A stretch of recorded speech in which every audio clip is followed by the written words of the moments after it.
The story of the founding of Rome is a tale that was often told by the Romans as the earliest history of their ancient city, as the legend goes.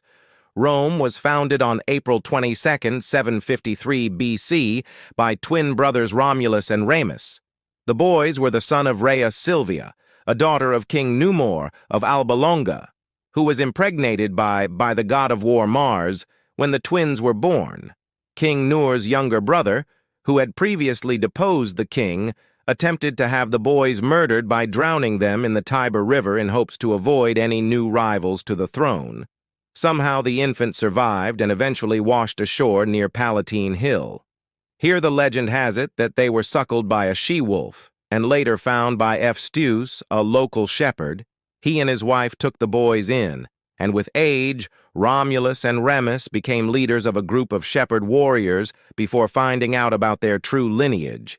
Knowing that they had a valid claim to Alba Longa, the twins launched an attack on the city, assassinating their great-uncle and placing their grandfather back on the throne.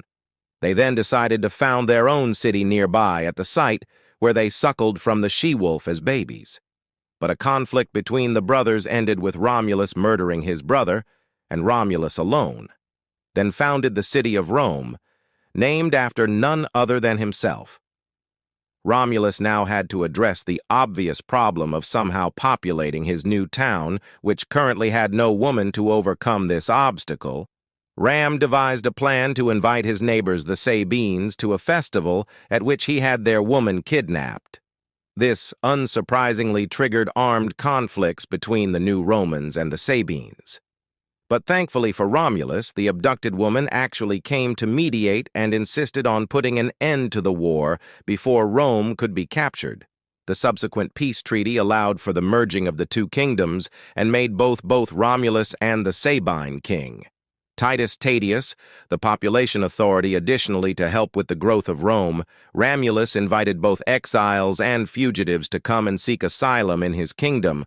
By the time that his counterpart King Titus died, no heir replaced the Sabine, which left Romulus once again the sole monarch over the new city. After the founder's death, there would be 6 more kings, until the kingdom would become a republic.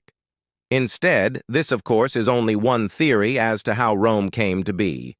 The somewhat outlandish tale has been questioned by many historians over the years, and other hypotheses concerning how Rome was founded exist and have been supported by some curious figures.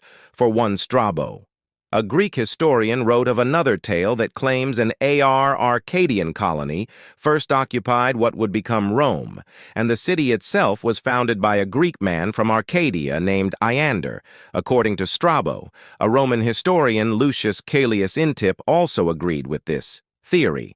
Still another belief is that Rome was founded by Romos, a son of King Otus and Chersi, which would have made the Romans of Greek descent, and may have become an unfavorable fact as discord with the Greeks began to grow. Martin P. Nelson, a Swedish scholar, explains that this theory may in fact have once been the main story of Rome's birth. But as the concept of Greek ancestry became more embarrassing for the Romans, they likely would have tweaked the story, changing the name of Romos to the native name of Romulus. But the name Romos, which later turned into the native name of Remus, was never fully forgotten, and would account for the story of 2 founders, not just one, further lending to the possibility of having a potentially hidden Greek descent in his satire. The Caesar's emperor Julian is said to have had Alexander the Great say to the Romans, "I am aware that you, Romans, are yourselves descended from the Greeks," and yet another option is that the Trojan prince Aeneas actually founded Rome as described by Virgil, a Roman poet, in his epic known as Aeneid. Both Emperor Augustus and Julius Caesar are said to have been descendants of Prince Aeneas as well. Historically speaking, regardless of how Rome was truly founded, we know that there were supposedly 7 kings in total during the first era of establishment, beginning with Romulus and eventually ending with the Ruscan kings. The final 3 monarchs of this civilization were Priscus, Tullus, and Superbus. A problem is evidence with not necessarily the belief that the last 3 kings were Etruscan, but with the limited number of kings in total. If only 7 kings reigned over 243 years, that would average roughly 35 years per monarch, which has been strongly discredited by modern historians. While it is possible that Rome could have been ruled by only 7 kings, in its first years there is no way to prove the unlikely claim due to the lack of contemporary evidence. When the Gauls sacked Rome during the Battle of Allia in the 4th century BC, they destroyed a large amount of Rome's existing records, and many of the rest became lost or damaged over the following years. One way or another, Rome's foundation as a monarchy came to an end in 509 BC, when the Romans finally gained control back from the Etruscan people who had been ruling over them for the past 3 reigns. As the story goes, Lucius Tarius Superbus, the last king, was deposed after his son Sextus Darus committed a heinous crime against Lucretia, a noblewoman, which resulted in her death. Luria's father-husband and even the king's nephew came together with the goal of punishing the royal family by overthrowing the king himself. Both the Roman military and Senate decided to support this coup. Not only would King Tarius be overthrown, but the kingship in its entirety would be abolished by the Senate, and the majority of his duties were instead transferred to 2 elected consuls. Each consul would act as a type of checks and balances for each other, with each term lasting only 1 year, and any consul being at the mercy of the law if they abused their power.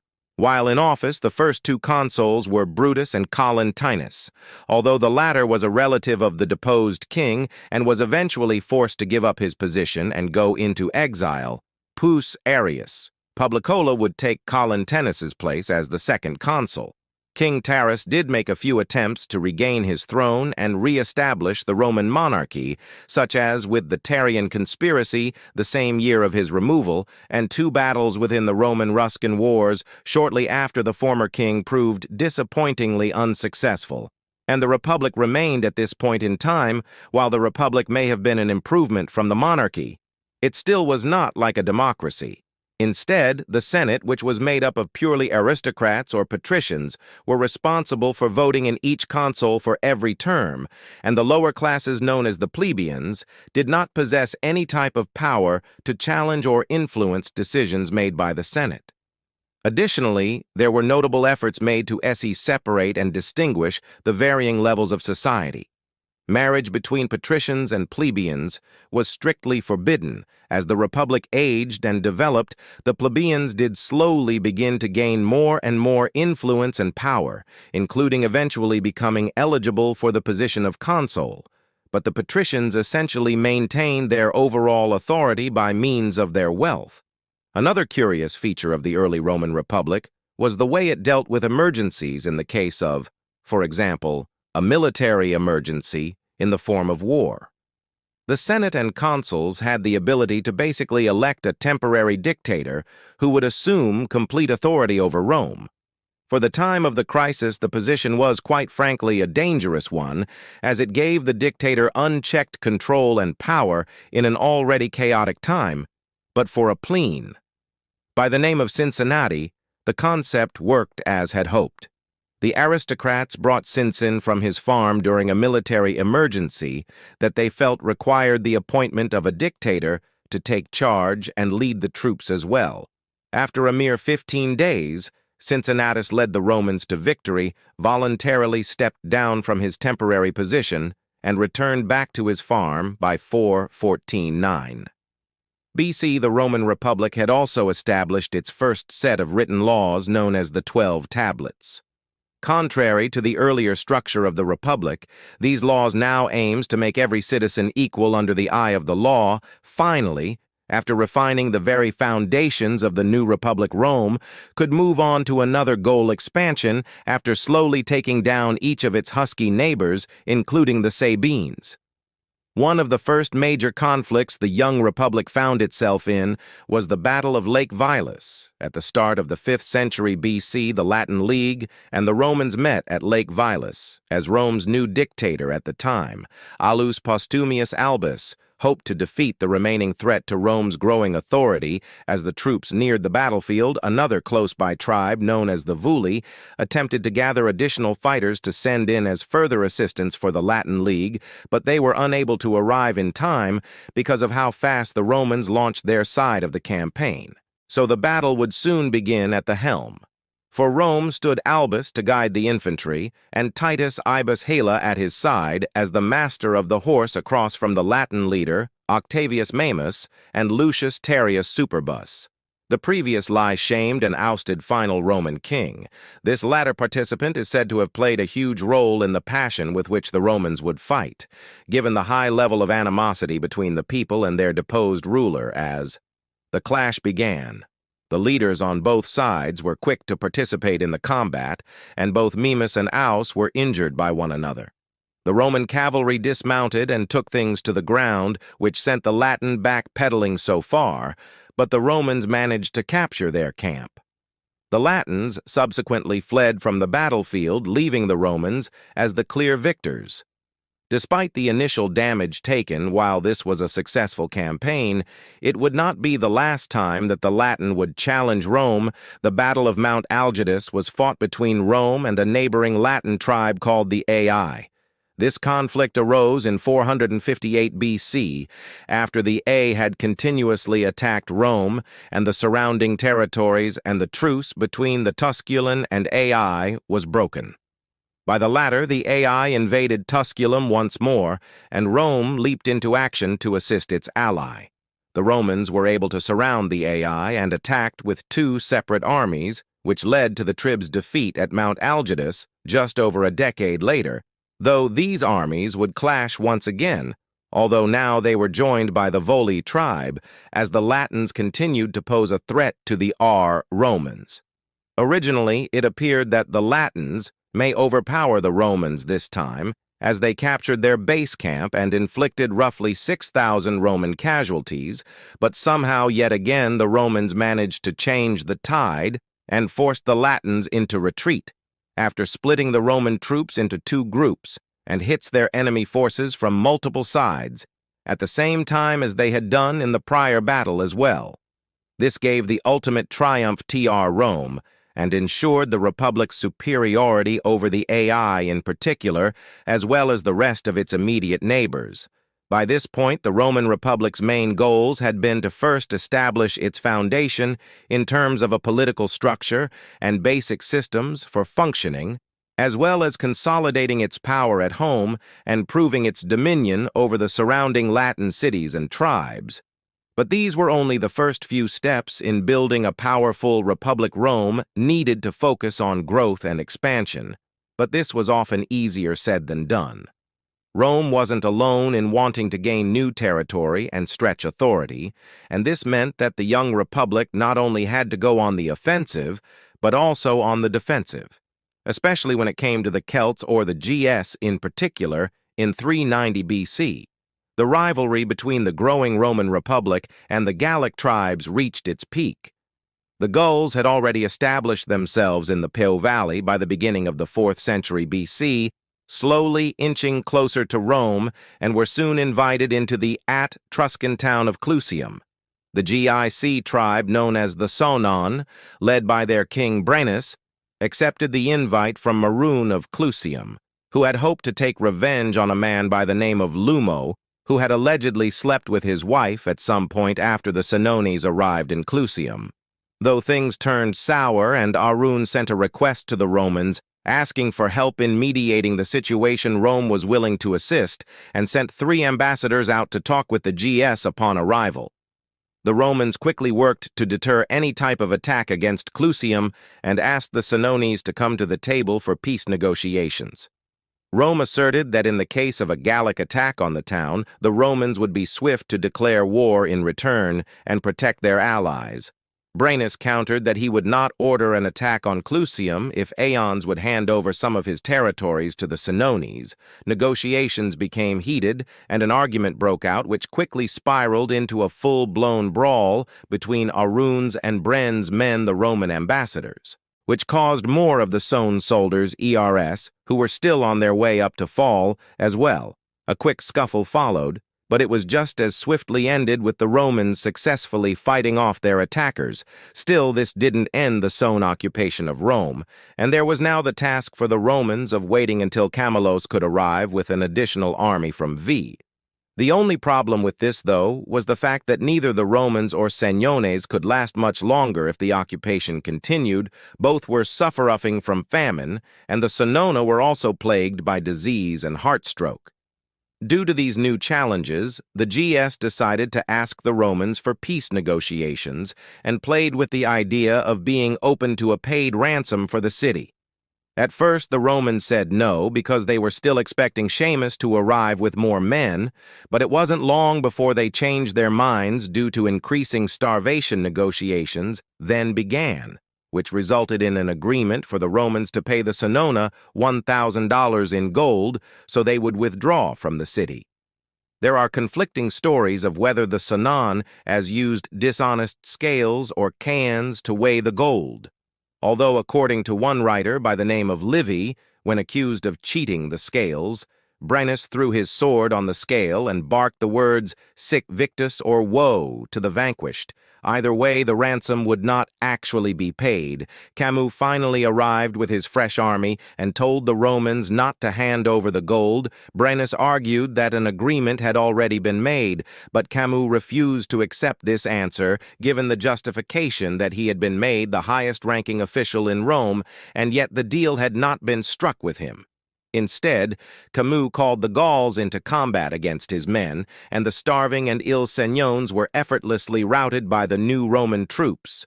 Rome was now free, not by ransom, but by honorable military victory after the Gs left Rome. The triumphant republic was instantly thrown into a new war with the neighboring Latin tribes once again. This would continue for over 3 decades, as Rome worked tirelessly to remain a powerful and growing entity. From that time around, 358 BC, there was a peace made with the Latin League due to an overwhelming fear of a new Gallic war brewing. But the often violent disputes with the Gauls, Rusans, and even Greeks at one point would carry on for a few more decades. In 340 BC, a new Latin war broke out, despite peace having been made less than 20 years prior. But the conflict was relatively short-lived and ended with a decisive Roman dominance in 327. The Second Samnite War erupted between the Romans and Samnites, and there didn't seem to be a predictable victor for some time. Finally, in 305 BC, the Romans took the upper hand at the Battle of Banaum, and the war then came to a close by the next year, when most of the Samnites' land was annexed by Rome in an attempt to swiftly secure and consolidate this new claim to the territory. Rome attempted to set up colonies on the captured lands, but the locals were not so easy to subdue in 298 BC. The Samnites rebelled against the new colonial authority and triggered another war.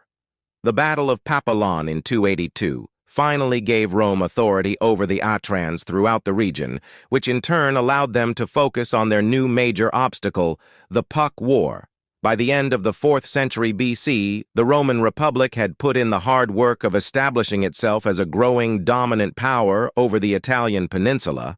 Although some enemies and untrustworthy neighbors remained, Rome was still finding consecutive success and had only minimally struggled against its adversaries up to this point, but they were yet to clash with some of the more powerful opponents on the continent, such as the Greeks from abroad. Initially, a scuffle between Rome and the Greek-controlled city of Tarentum prompted the Romans to declare war, which in turn caused Taurus to seek assistance of the Greek king named Pus. Although many Tines originally opposed the idea of reaching out to Purus, as they believed that their freedoms and democracy would fall under the heavy-handed king, the city eventually opted to take the risk. Purus was told that if he would come to their aid, he would be given a coalition of 50,000 infantry and 20,000 cavalrymen from Tarentum, Lucania, and Messapia alike. This was an offer that Purus couldn't say no to, despite one of his advisors attempting to change his mind, because the thought of attacking Rome over Sicily had long been on the king's mind already. But until now, he had held no justification for such a war, with monetary and military aid being lent from Antiochus of the Cockit Empire, Antigonus II of Macedon, and Tumi II of the Kingdom in Egypt. Puss set off for Italy on what would become a treacherous journey that left him with only 2,000 infantry and a few cavalrymen, alongside 2 elephants once in Torum. Though Pius enacted tyrannical restrictions on the local people and forced all men of military age to join his cause to make up for the thousands he had lost at sea, there was a short window of potential negotiation between Pyrrhus and the Roman consul Publius Valerius Linus, but the latter quickly turned down any attempts at compromise, as he believed the odds were in Rome's favor in the case of war. It may have stunned Levinus then that at the first major clash the Romans faced a demoralizing defeat.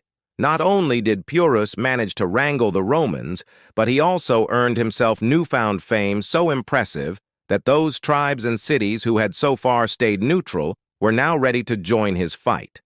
Nonetheless, Pius had lost many of his own best generals and soldiers in the battle, and as he marched towards Rome, he failed to capture any of the neighboring cities as he passed through. According to one version of the subsequent events, a writer by the name of Plutarch explains that Pyrrhus decided to negotiate peace at this point because it would ensure the war would end on a high note for the Greeks, but it would also help to secure his improved reputation after the prior battle. In hopes of striking such a deal, Pyrrhus sent Chinas to Rome to negotiate the freeing of Roman prisoners and ask for peace between Rome and Tarentum. While many within the Roman Senate were easily compelled to make such an agreement with Chinas, one man in particular, Appius Claudius Caius, managed to instead pull a unanimous vote in favor of expelling Chinas from Rome and requiring Pyrrhus to return to his own lands before asking for any more or deals if the Greeks opted to stay in Italy. The war would wage on both sides were now prepared for a new round of hostilities in 279 BC. The next battle, known as the Battle of Aulum, ended yet again with a victory for Pyrrhus, as he personally led his men into combat. Yet still, despite the victory, Pius himself supposedly celebrated his triumph with dampened enthusiasm, saying, "If we are victorious in one more battle with the Romans, we shall be utterly ruined." After a few more years of on and off clashes, Pyrrhus finally pulled out of Italy and met his end on the battlefield of Argus Tarentum, was now forced to surrender to the Romans, given that they lacked the defense they had relied on for so long, thanks to the Greek king's ambitions.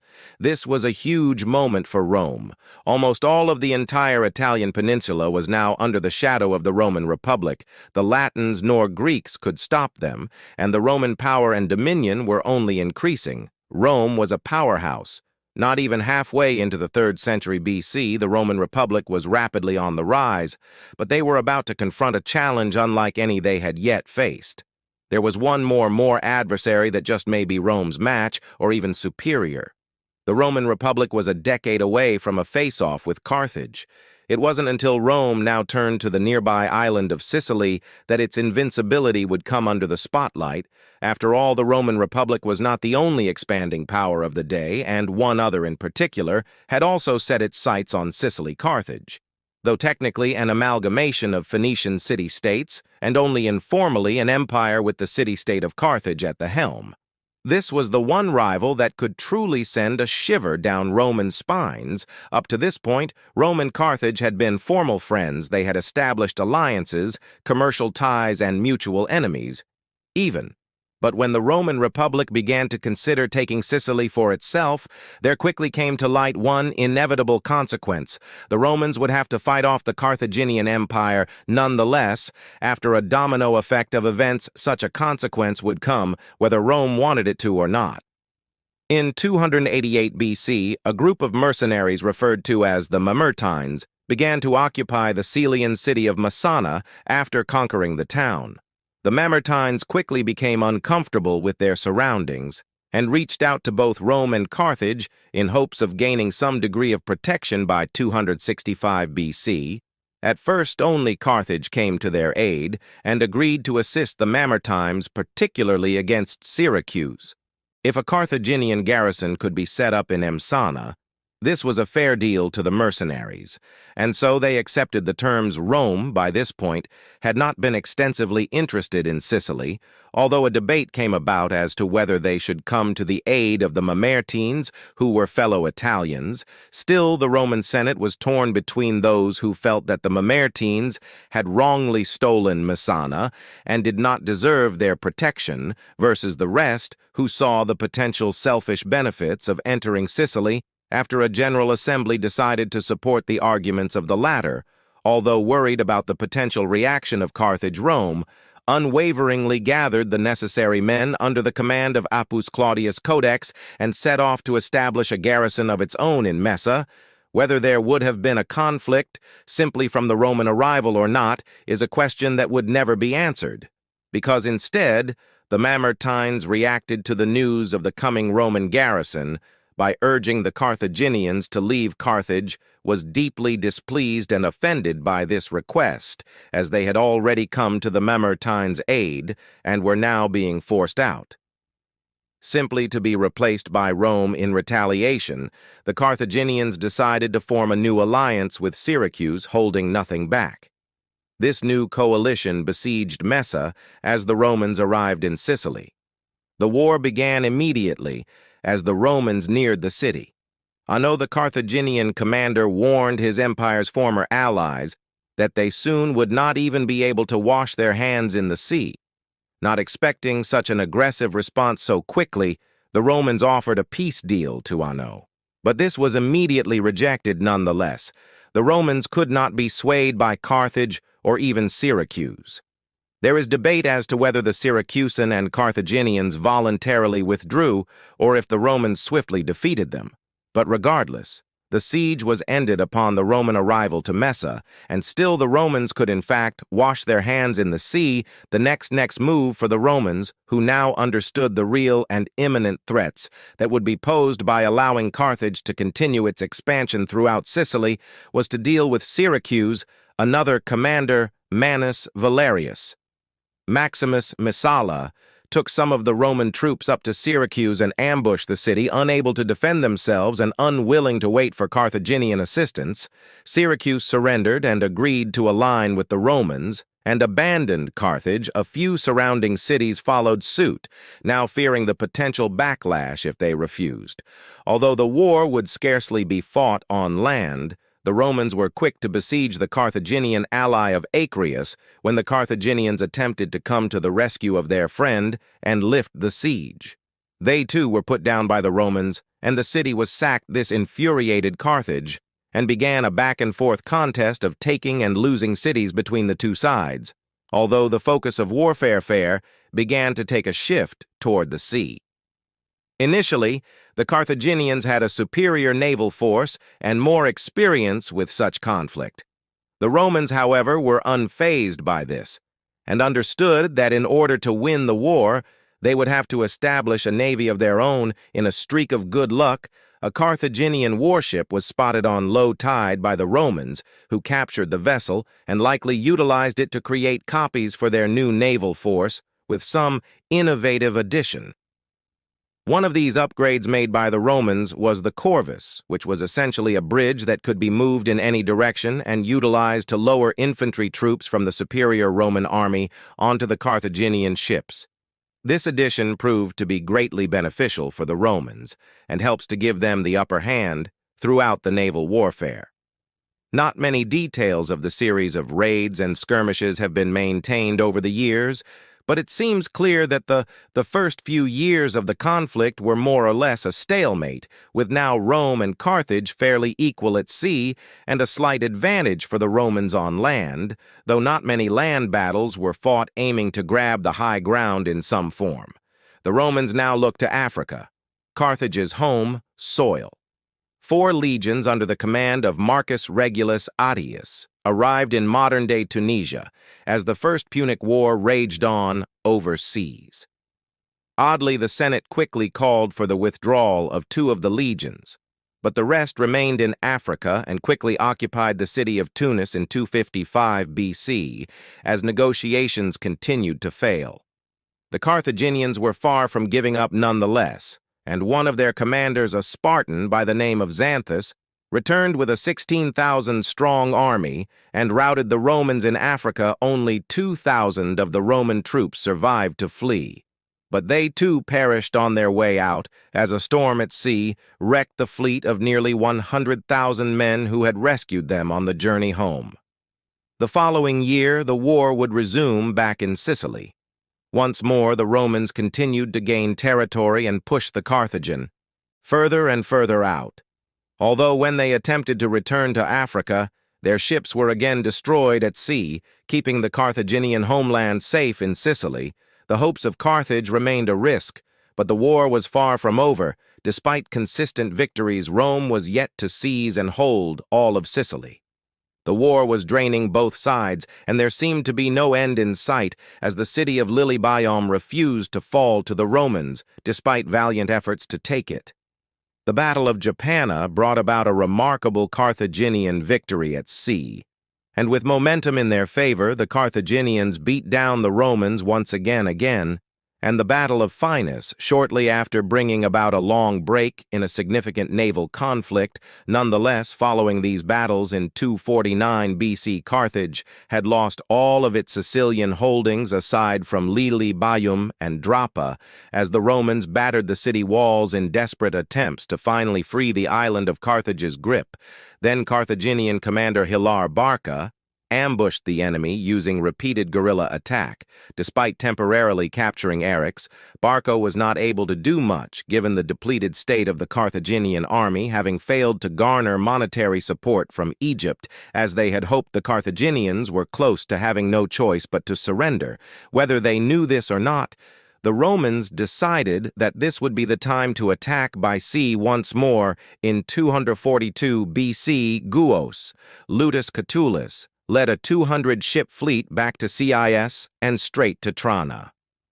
By the next spring, the Carthaginians would collapse under the Roman bombardment. Nearly broke and exhausted from the years of war, Carthage was ready to call it quits and entered into serious peace negotiations. For the final time, the Treaty of Lutus would at last bring an end to the First Punic War. Under its terms, the Carthaginians were required to withdraw entirely from Sicily, and additionally had to pay a significant sum of 3,200 talents in indemnity.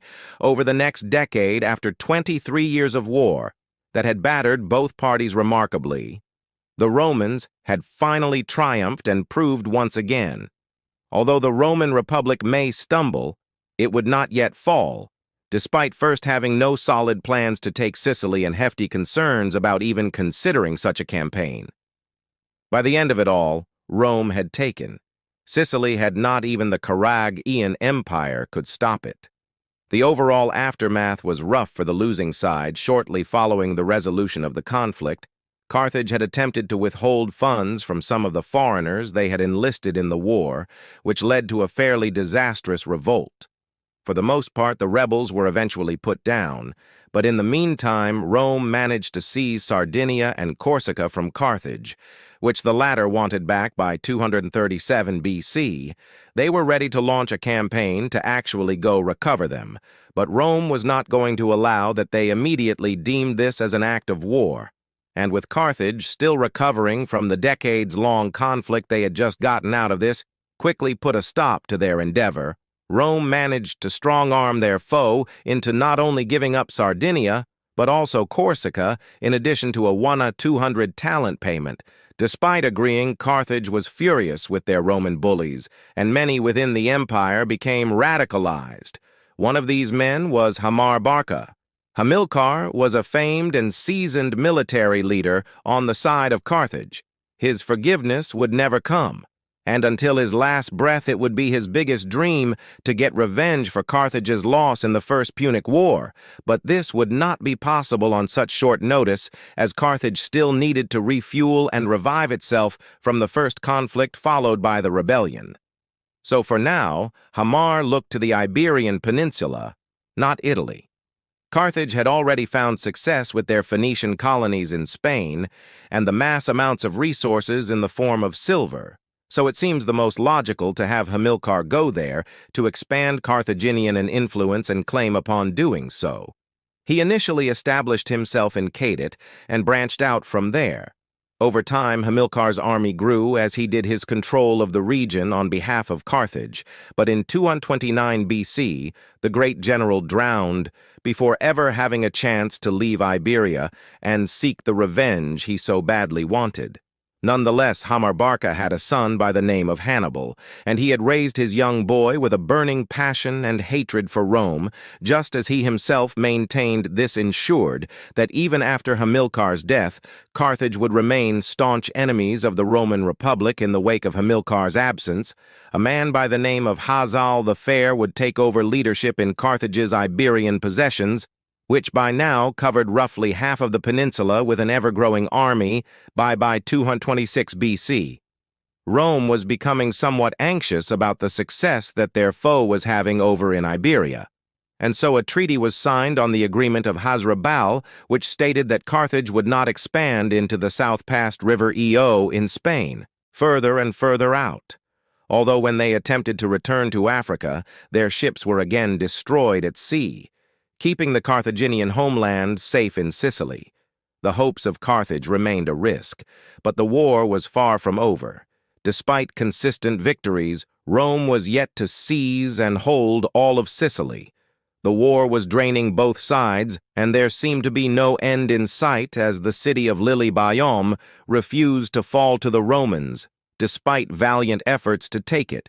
The Battle of Japana brought about a remarkable Carthaginian victory at sea, and with momentum in their favor, the Carthaginians beat down the Romans once again, and the Battle of Phoenix shortly after, bringing about a long break in a significant naval conflict. Nonetheless, following these battles in 249 BC, Carthage had lost all of its Sicilian holdings aside from Lille-Bayaume and Drapa, as the Romans battered the city walls in desperate attempts to finally free the island of Carthage's grip. Then Carthaginian commander Hilar Barca ambushed the enemy using repeated guerrilla attack. Despite temporarily capturing Eryx, Barca was not able to do much, given the depleted state of the Carthaginian army, having failed to garner monetary support from Egypt. As they had hoped, the Carthaginians were close to having no choice but to surrender. Whether they knew this or not, the Romans decided that this would be the time to attack by sea once more. In 242 BC, Guos, Lutus Catulus led a 200-ship fleet back to Cis and straight to Trana. By the next spring, the Carthaginians would collapse under the Roman bombardment. Nearly broke and exhausted from the years of war, Carthage was ready to call it quits and entered into serious peace negotiations. For the final time, the Treaty of Lutus would at last bring an end to the First Punic War. Under its terms, the Carthaginians were required to withdraw entirely from Sicily, and additionally had to pay a significant sum of 3,200 talents in indemnity over the next decade. After 23 years of war that had battered both parties remarkably, the Romans had finally triumphed and proved once again, although the Roman Republic may stumble, it would not yet fall. Despite first having no solid plans to take Sicily and hefty concerns about even considering such a campaign. By the end of it all, Rome had taken Sicily, had not even the Carthaginian Empire could stop it. The overall aftermath was rough for the losing side. Shortly following the resolution of the conflict, Carthage had attempted to withhold funds from some of the foreigners they had enlisted in the war, which led to a fairly disastrous revolt for the most part. The rebels were eventually put down. But in the meantime, Rome managed to seize Sardinia and Corsica from Carthage, which the latter wanted back by 237 BC. They were ready to launch a campaign to actually go recover them, but Rome was not going to allow that. They immediately deemed this as an act of war, and with Carthage still recovering from the decades-long conflict they had just gotten out of this, quickly put a stop to their endeavor. Rome managed to strong-arm their foe into not only giving up Sardinia, but also Corsica, in addition to a 1,200 talent payment. Despite agreeing, Carthage was furious with their Roman bullies, and many within the empire became radicalized. One of these men was Hamar Barca. Hamilcar was a famed and seasoned military leader on the side of Carthage. His forgiveness would never come, and until his last breath, it would be his biggest dream to get revenge for Carthage's loss in the First Punic War. But this would not be possible on such short notice, as Carthage still needed to refuel and revive itself from the first conflict followed by the rebellion. So for now, Hamar looked to the Iberian Peninsula. Not Italy. Carthage had already found success with their Phoenician colonies in Spain and the mass amounts of resources in the form of silver, so it seems the most logical to have Hamilcar go there to expand Carthaginian influence and claim upon doing so. He initially established himself in Cadet and branched out from there over time. Hamilcar's army grew as he did his control of the region on behalf of Carthage, but in 229 BC, the great general drowned before ever having a chance to leave Iberia and seek the revenge he so badly wanted.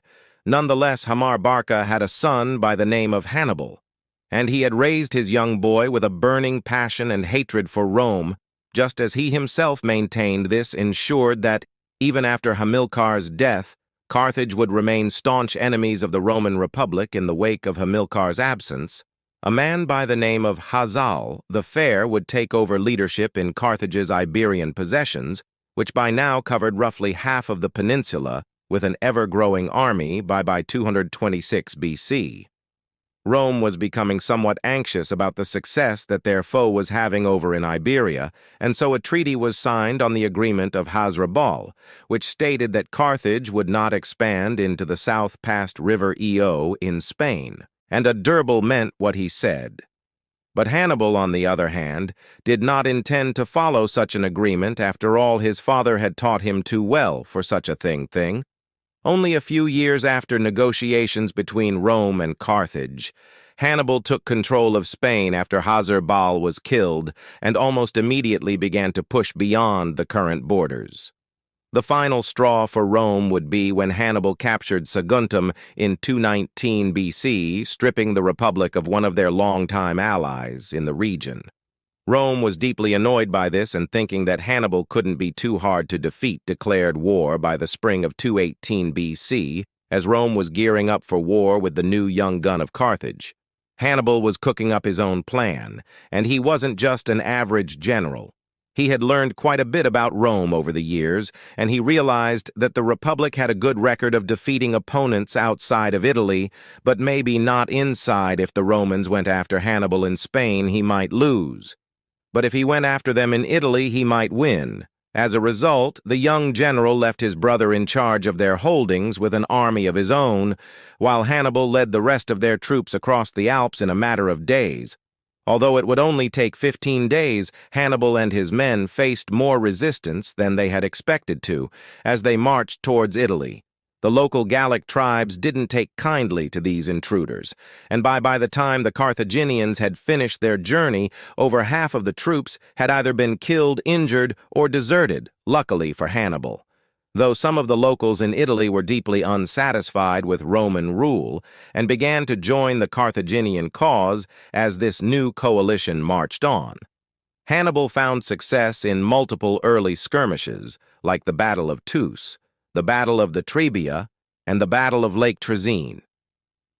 The Romans have been taken aback by the developing situation, given that they had expected to go and fight Hannibal in the Iberian Peninsula, not on their own turf. But here he was, and the threat could not be ignored. So far, the Carthaginian general had been proven right. The Romans were looking weak on their own soil, and Hannibal had even managed to build up his army. Thanks to the locals, his confidence was on the rise, and it would get an even bigger boost in the summer of 216 BC, when both sides met as earlier that year. Hannibal had captured a crucial supply depot in the town, which was disastrous for the Romans, and furthermore concerns them that the invader would soon take control of the entire city. As a result, the Romans decided to resolve the situation via combat. The first clash between the Romans under the command of Consul Varro and the Carthaginians was only minor skirmish after the latter had ambushed the Romans on the way to Cannae.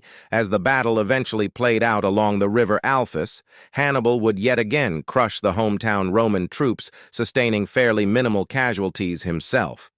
This victory triggered a wave of support with city-states all throughout southern Italy, pledging loyalty to the Carthaginian side, and although this was a great achievement, Hannibal still found himself in a new predicament. He had no reinforcements.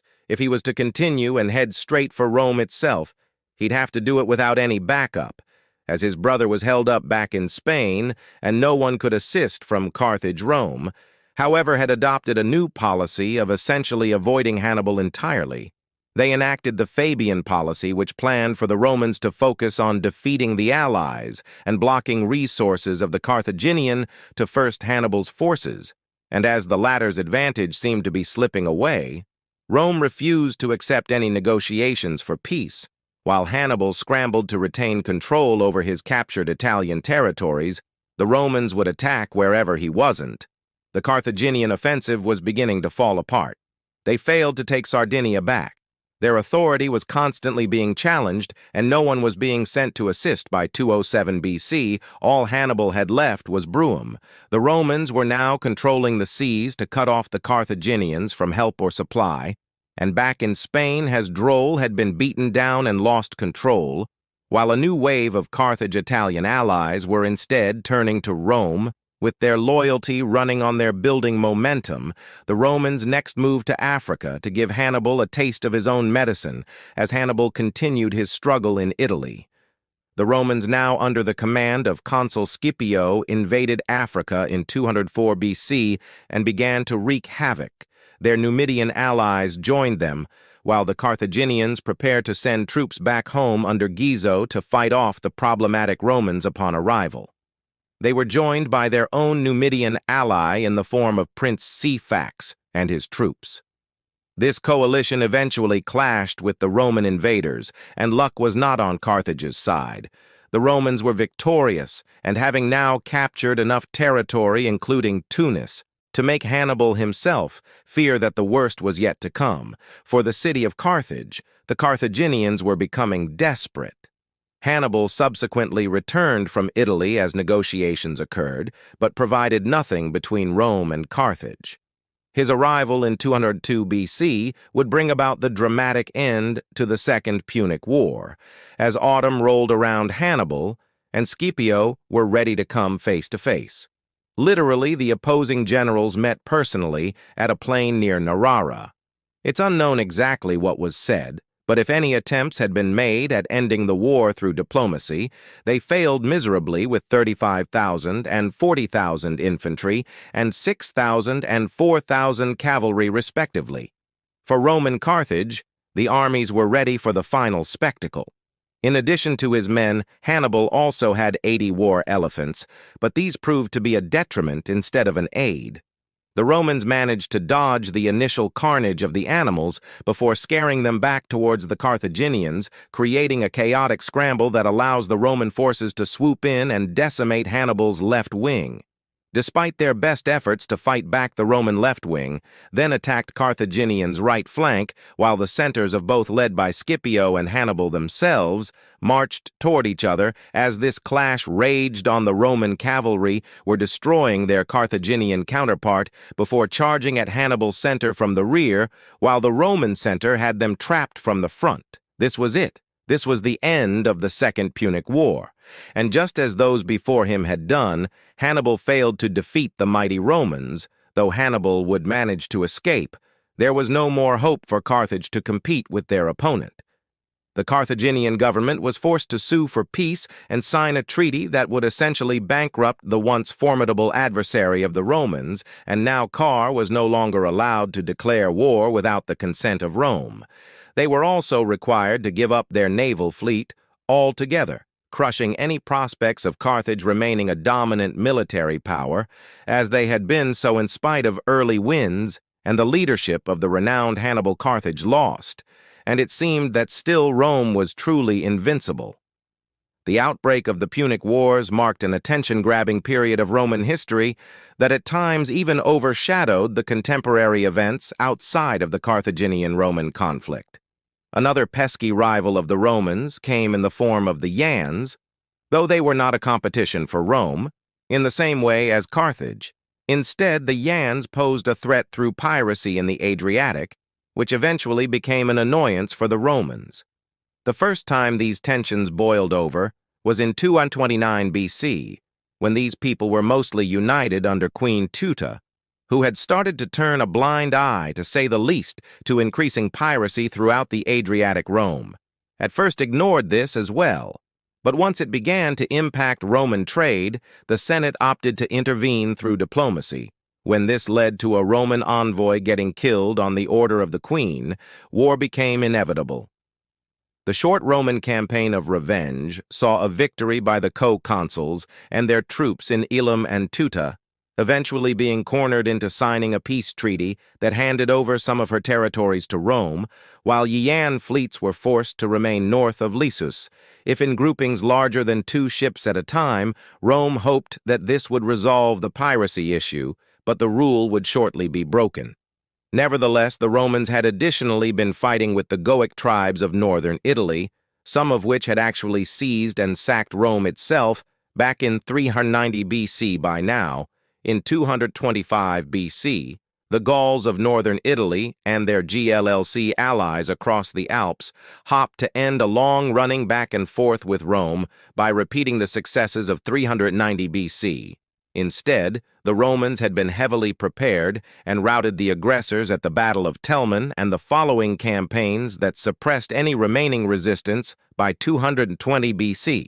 The Yian ruler Demetrios Saros, who had previously cooperated with the Romans, wanted to begin expanding his own power in spite of the prior peace agreement. Demetrios thus led a fleet of 90 ships south of Leuce and attempted to seize more territory, but he was quickly stopped by the Romans, who instead captured Deal and crushed the resistance at Pharos. Demetrios eventually gave up and sought refuge in Macedon, ending the Second Yan War, but only causing a break in hostilities, not an end, as if the Romans had not been preoccupied with enough wars. Already they would simultaneously end up fighting a series of wars with Macedon. The first of these clashes began during the Second Punic War, after Philip V of Macedon decided to officially align with Carthage under the command of the renowned Hannibal, hoping only to keep the former busy so they wouldn't intervene on behalf of Carthage. Rome sent some troops to clash with the Macedonians along the Adriatic until the Punic War was coming to an end. The truce was predictably only a temporary solution. But to be fair, this time it was the Greeks who asked Rome to come back. There was a looming threat from the Macedonians, and Seleucus, who had recently formed an unexpected alliance, and Rome's friends in Greece were uneasy about the potential ambitions of Philip I and Antiochus III. At first, the Romans had aimed to dissuade Philip in particular from interfering with their Greek allies, but the ultimatums given went wholly ignored. Furious at this response, or lack thereof, the Romans sent consul Tius Cuquos Flaminio to enforce Rome's demands with the help of a Roman-Greek coalition. Despite Philip's earlier confidence in his ability to stand up to the Romans, he, in fact, could not. The Macedonians were utterly vanquished at the Battle of Sanali in 197 BC, and their ruler was put back in his place by Rome. This, however, only addressed one half of the newly formed alliance. The Seleucids were still a looming threat, and now maybe even more so without Macedonia to balance them out.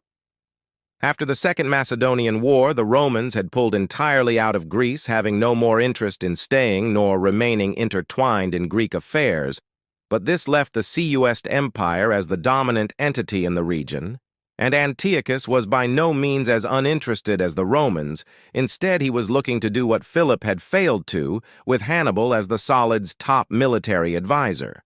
There was now not only a threat to Greece, but even to Rome. As a result, the Roman-Greek alliance pumped out another coalition force, this time commanded by Scipio Africanus, and the war began on Rome's terms. It would end with the 191 BC Battle of Thermopylae and Battle of Magnesia and a Roman triumph. The end of this war also marks the start of the CUSD Empire's demise. But the Macedonians were almost ready to give war with Rome. Another shot, just as they had erroneously done after the Second Macedonian War. After the CUSD War, the Romans pulled out of Greece with the assumption that there would now be peace in the region, right on cue, mirroring the CUSD. Now the Macedonians attempt to expand as Philip had tried to do before his death, and the succession of his son Perseus, who was now in charge. Nevertheless, even the new Macedonian king stood no chance against the Romans in the end, and by 168 BC, the Battle of Pydna brought an end to it all this time, knowing they couldn't leave without destabilizing the region. Rome broke Macedon up into 4 individual states under its own watchful eye. Yet again, in 168 BC, tensions boiled over for a final time when the Romans watched their once ally and alien king Gentius switch sides to align with the Macedonians once more. Though this was a short-lived clash, and by the end of 167 BC, Rome was victorious and finally able to move on. Although the Fourth Macedonian War and subsequent Keen War would follow, both of these were short-lived, and Rome remained unwavering and victorious in its Greek endeavors. And yet the Roman Republic would be faced with yet another war aside from those with Carthage-Macedon, the Solids GS, and the Yans. This time, Rome was forced to address growing resistance surrounding their Iberian territorial holdings, particularly from the Lucidanan tribes in Hispania. Ulterior, the Lucanians have been clashing with the Romans for some decades as they maintain their autonomy in spite of Rome's expansion. But in 155 BC, the rebellions were becoming greater and more intense. And in 150 BC, the Romans led an even bigger fire underneath them after feigning a will for negotiation. The Roman praetor CIA Sulpicius Galba had thousands of Lucanians massacred in cold blood, but one man by the name of Viriatus managed to escape the tragedy and would be elected to lead the tribes only a few years later. He quickly became a heroic icon for the tribes, and his bitterness towards Rome was as strong as ever. The battles were tough, but Viriatus would continue his resistance until his final breath, which would tragically be taken in 139 BC by 3 men who betrayed the ruler on behalf of the Romans, killing him in his sleep. And so it was at this time that the Third Punic War had been wrapping, and so was all that had occurred alongside it. Though war was not all that occupied Rome over the decades and centuries, it was surely a common part of the Republic's history. Nevertheless, back home, feats of architecture, politics, and arts were also being birthed, though regularly overshadowed by the conflicts that both challenged and solidified Rome's overwhelming dominance in Greece, Iberia, and surrounding areas. Still, it may have been the Punic Wars that truly surpassed the notability of all the other conflicts as Rome and Carthage duked it out for who would be the most powerful influence from Italy all the way to North Africa, as these wars were raged across the map and the Romans piece by piece dismantled their enemy's empire. The Republic was concurrently putting a stop to each and every other rival, challenger, and general enemy, while the First Punic War lit the fire of aggression between the dueling powers. It was the Second Punic War that would secure the hatred both sides had for each and ensure that Rome, after back-to-back victories, would remain the superior entity. But more was to come. Carthage had been drastically weakened and crippled by the most recent War and Peace Treaty, but it nevertheless still existed, and this bothered one too many Romans after Rome's triumph in the Second Punic War. Carthage had a steep price to pay in talents, land, and military autonomy. Possibly one of the most significant restrictions that Rome had now placed on Carthage was the agreement that Carthage was unable to wage war in any form without the permission of the Roman Republic. And this even included defensive wars Massinissa, a contemporary Numidian king and ally to Rome, would take full advantage of this deal between Rome and Carthage, as the Numidians were looking to expand, and their neighbors in Carthage had some territory to spare over the span of a few decades. Massinissa was slowly chipping away at Carthaginian holdings, and whenever his victims appealed to Rome, desperate to declare war back and defend their cities, the Romans refused and instead supported the Numidians for a stunning amount of time. The beaten-down Carthaginians actually obeyed this demand and refrained from military action, but this would eventually change in 151 B. Carthage had had enough under attack yet again from the Numidians. The contemporary Carthaginian general Hasdrubal the Bio at Har mobilized a significant army and launched a counter-offensive, although Carthage would ultimately lose the conflict and Hasdrubal would be sentenced to death for his breach of the treaty with Rome. The latter was far from forgiving when it came to the Carthaginians. Instead of recognizing the stagnant military weakness of Carthage, an important handful of Roman senators insisted now more than ever that Carthage posed a threat to the Roman Republic and therefore must be destroyed. No one knows exactly why the Senate soon decided that war with Carthage was best. Some attributed to greed, others to the threat of commercial competition, or potentially even a fear of political rivalry. Theories abound, and none have been proven as fact. But we do know the opinions of a couple Roman senators who spared over the matter for some time. One by the name of Scipio Nodzik argued that Carthage must remain intact. Even if weakened, the constant looming possibility of a threat from Carthage could be used by Roman officials to keep the Republic united and the people under better control. On the flip side, and the eventual winning side, was Cato, remembered for his strong anti-see Carthage sentiments. Cato believed that Carthage must be destroyed, and the matter was that simple. With the indemnity paid off and its economy growing, Carthage had made itself appear even more threatening to those who wished to convince the Romans that it really was. And with the unapproved military action against the Numidians, the Carthaginians were nearly handing the Romans reasons to declare war still. There were attempts made by Carthage to de-escalate through diplomacy. Once word got out of the Roman senators' ambitions, it was too late for negotiations, though Cat's faction had won the debate, and Rome knew what Rome wanted: the downfall of the Carthaginians in 149 BC. A massive Roman army led by co-consuls Manus Manilius and Lucius Calpurnius Piso landed at the port city of Utica, not far from Carthage itself. It had already been decided by Rome that war was inevitable, but the Carthaginians were determined to save their city through diplomacy and subsequently sent an embassy to meet with the Romans and make peace.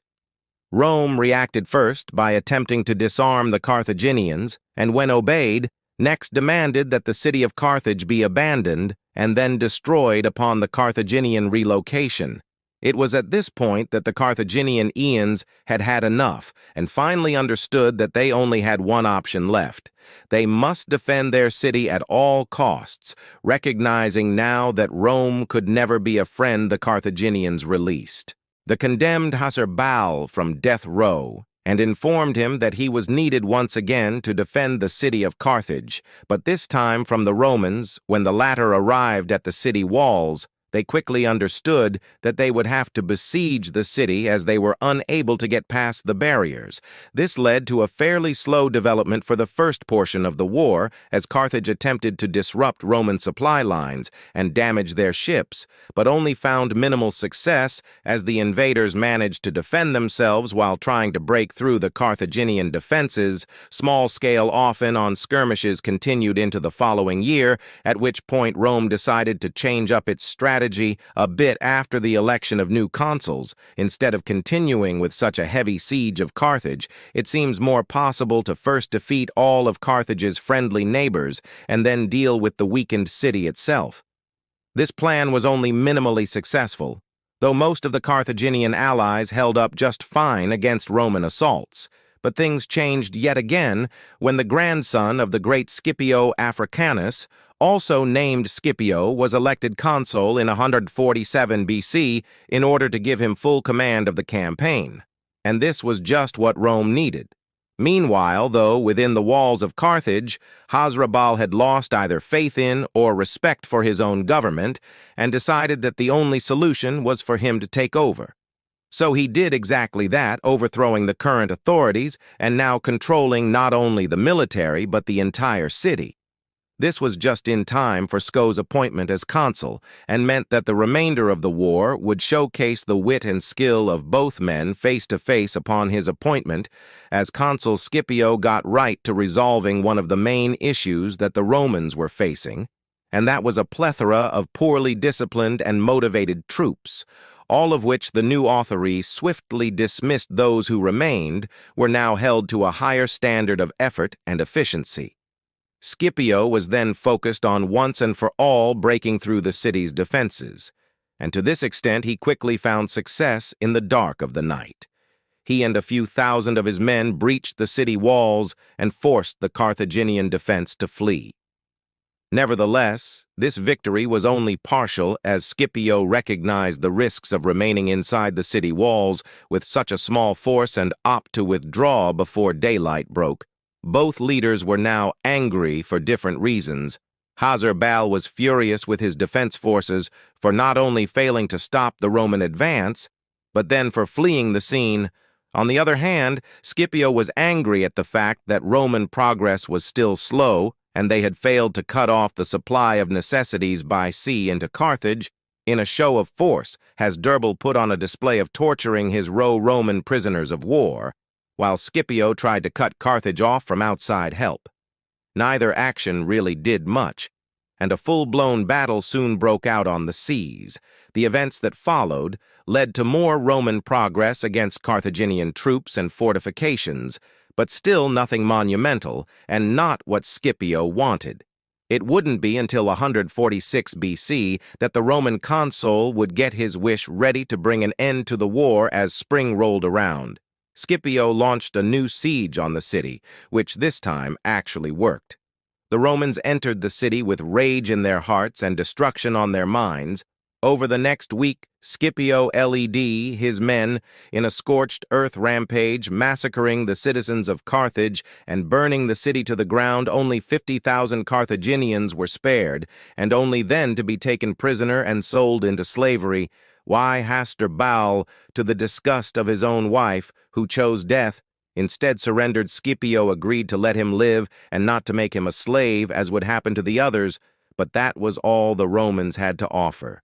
Carthage was gone, Hasdrubal lost everything, and Rome got what it had wished, for the surrounding territory that it belonged to Carthage were also seized by the Romans, and it was clear by now that the Carthaginian Empire was no more after 3 years, each tipping the scales further and further in favor of the Roman Republic.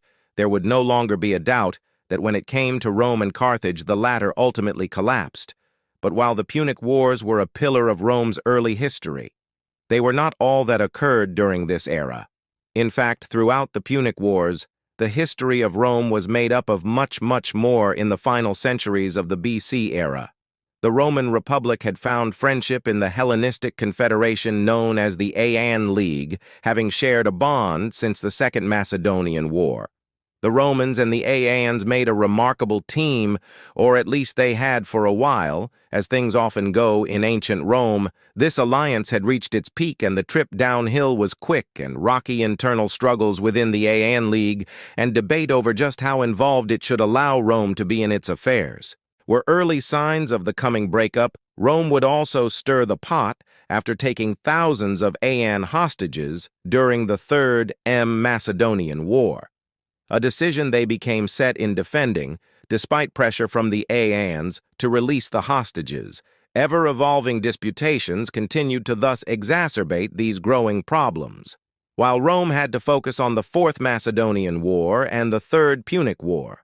The Aeans were distracted by a more personal conflict with Sparta, something Rome also aired diligently in short order. With the Third Punic War coming to an end, Rome began to pay even more heedful attention to what was happening over in Greece, and a new push to minimize the growing power of the Aean League would take tensions to a whole new level, rapidly reaching their breaking point. With Rome's meddling, the Greeks reacted much stronger than the Romans had anticipated. The Aean League declared war on Sparta. Whether the Aeans had also declared war on the Roman Republic or not is unknown either way. The Greeks knew that the act of striking Sparta alone would put them face to face with their former allies, and warring with the Romans would be far from easy. The initial answer from the Republic was to send two separate armies to put a brisk end to the Aeans' impermissible war. The first army to arrive under Quintus Caelius, Metellus Macedonicus, would march intrepidly toward Kalaos, and his Aean army, which were currently laying siege to Heraclea in Thrace, receiving word of the nearing Romans. Cola attempted to retreat, but was caught by Macedonicus at Skara, where a hasty battle unfolded the following death of Cto to La, not by sword or spear, but either by poison or drowning, caused the Aeans to stumble. In their response to the attacking Roman armies, some members of the League opted to impulsively surrender to the Romans, though others chose instead to support a continued fight against the Republic, led by a new figure in Cretolaus's place, Dios.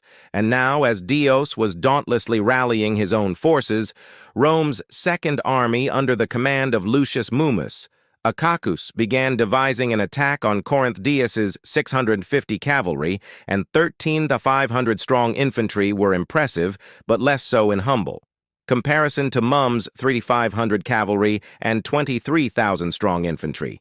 The Aeans had a chance, but a chance was nothing of a kind. With an assured victory, the armies had been prepared for a magnificent clash, but instead, Dios had chicken-hearted run off, mercilessly murdering his wife and taking his own life in Megalopolis, abandoning the Aean troops, and as a horrible consequence, losing Corinth entirely.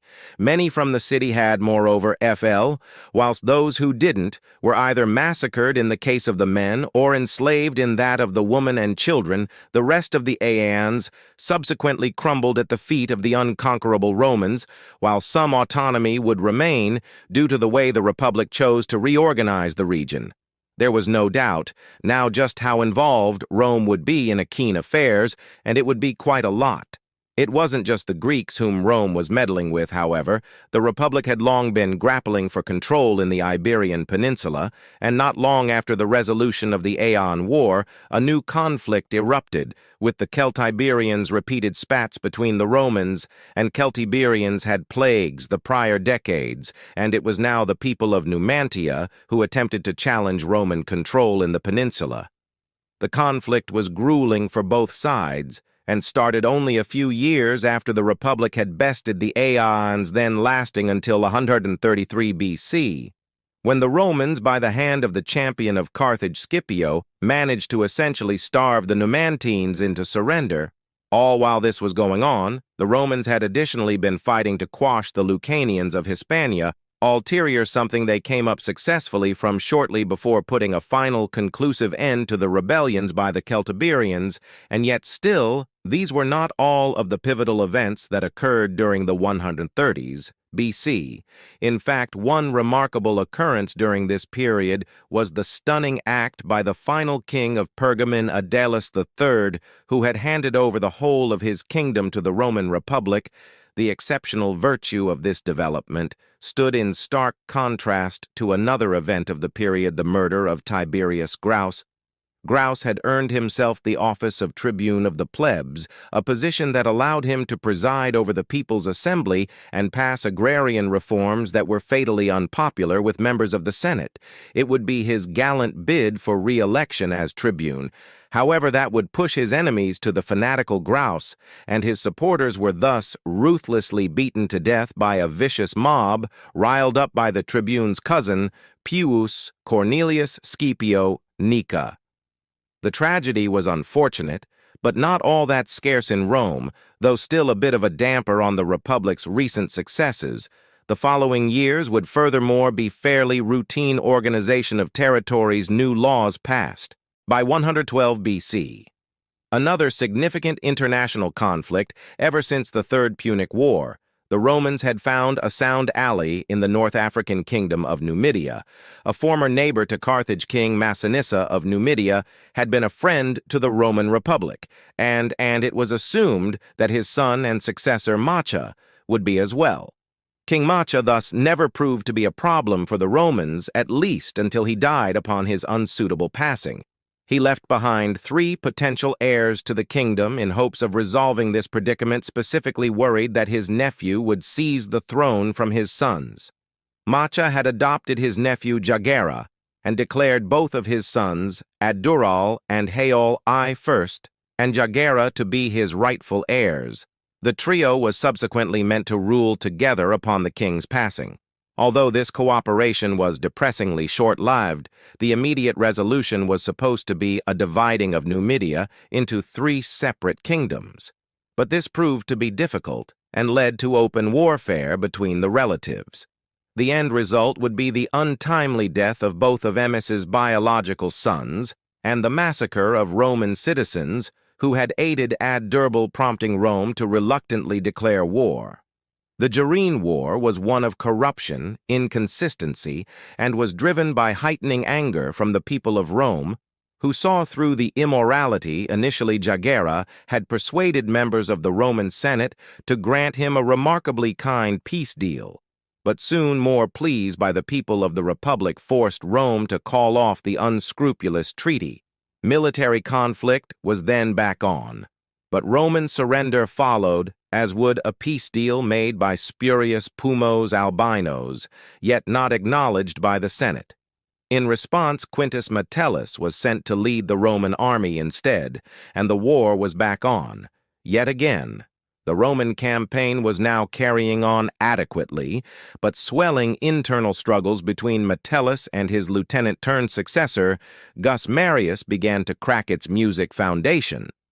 This time there would come a lasting conclusion to the war. Thanks to the father-in-law of Jagera Besius, the Numidian king was soon brought to Roman Quair. Lucius Cornelius Sulla, in chains, disgracefully defeated, and now mortifyingly a prisoner, his men were massacred, and kingdom gifted to his half-brother and Besius, the real victor of this clash. In contrast, then was Gus Marius. The man would go on to earn 7 consulships, 5 of them occurring consecutively. He would also institute a series of revolutionary military changes referred to as the Marian Reforms. These changes were implemented in 107 BC and remained almost entirely untouched until the ultimate collapse of the Roman Empire a few years prior to Marius's reforms. Nevertheless, the Roman military would be used yet again this time. This time it was back to brawling with the Celts. These ones of Germanic origin, a period known as the Seaman War, saw an invasion of Roman-controlled territory by the Cimri and Teuton, and by 101 BC had pushed to Italy itself. The Romans would come out triumphant, and the Simur in particular nearly wiped off the face of the earth. By the end of it all, it was beginning to look like the Romans were undefeatable, and yet it was around the same time that domestic contention began to chip away at the strength of the Republic. Slave rebellions would be some of the biggest challenges of this time, as the Romans found it increasingly difficult to keep a handle on some of their lower-class residents. Sicily, in 135 BC, would be the scene of the First Serv War. One of these such troubling revolts, this particular war had a wildly peculiar trigger. A slave by the name of Eunice claims to be a prophet, and with the help of his growing supporters' fellow slaves, he craftily managed to capture the city of Enna Eunice and his new commander Silesian slave Cleon, then went on to wage a full-blown campaign of rebellion against the Roman Republic, something that the Roman army early on labored to stamp out, even after laying siege to the slave-controlled cities in 134 BC. It took roughly 2 more years for the rebellion to finally come to an end, and still round 2 would come in 104 BC, when the Republic reversed a decision to have all slaves from Roman allies freed. This quite understandably sent unbridled fury through the ranks of these hundreds of slaves, who thus revolted. This Second Servile War also played out within Sicily's borders, and once more made it progressively difficult for the Romans to quell the growing mutiny. After 3 years, the slaves would again at length be defeated, But this repeated altercation and the struggle it took for the Republic to best their challengers, albeit a band of angry slaves, was beginning to shine a glaringly bright light on the weaknesses within Rome's structure. This came in startling contrast to its earlier victories and displays of great power, marking a magnifying decline of the Roman Republic. There would be in due course a third Servile War in 73 BC that would show the true progress of ruinous erosion happening within the Republic, but not before another tussle known as the Social War, beginning in 91 BC. This was more treacherous than a slave rebellion. It was a war on friends, a clash between the Roman Republic and a hurtful some of its allies. These longtime friends of the Republic were growing increasingly unsatisfied with their positions as lesser status lacking Roman citizenship, and all that comes along with it. Rome was repulsed by this idea, only displeasing their allies further, who would not back down on this new demand for equality. As often was the case when discord rang out in the vicinity of Rome, the situation inevitably turned to warfare. These hostilities would last for 4 years in total, and by the end of it, Rome had both won and lost.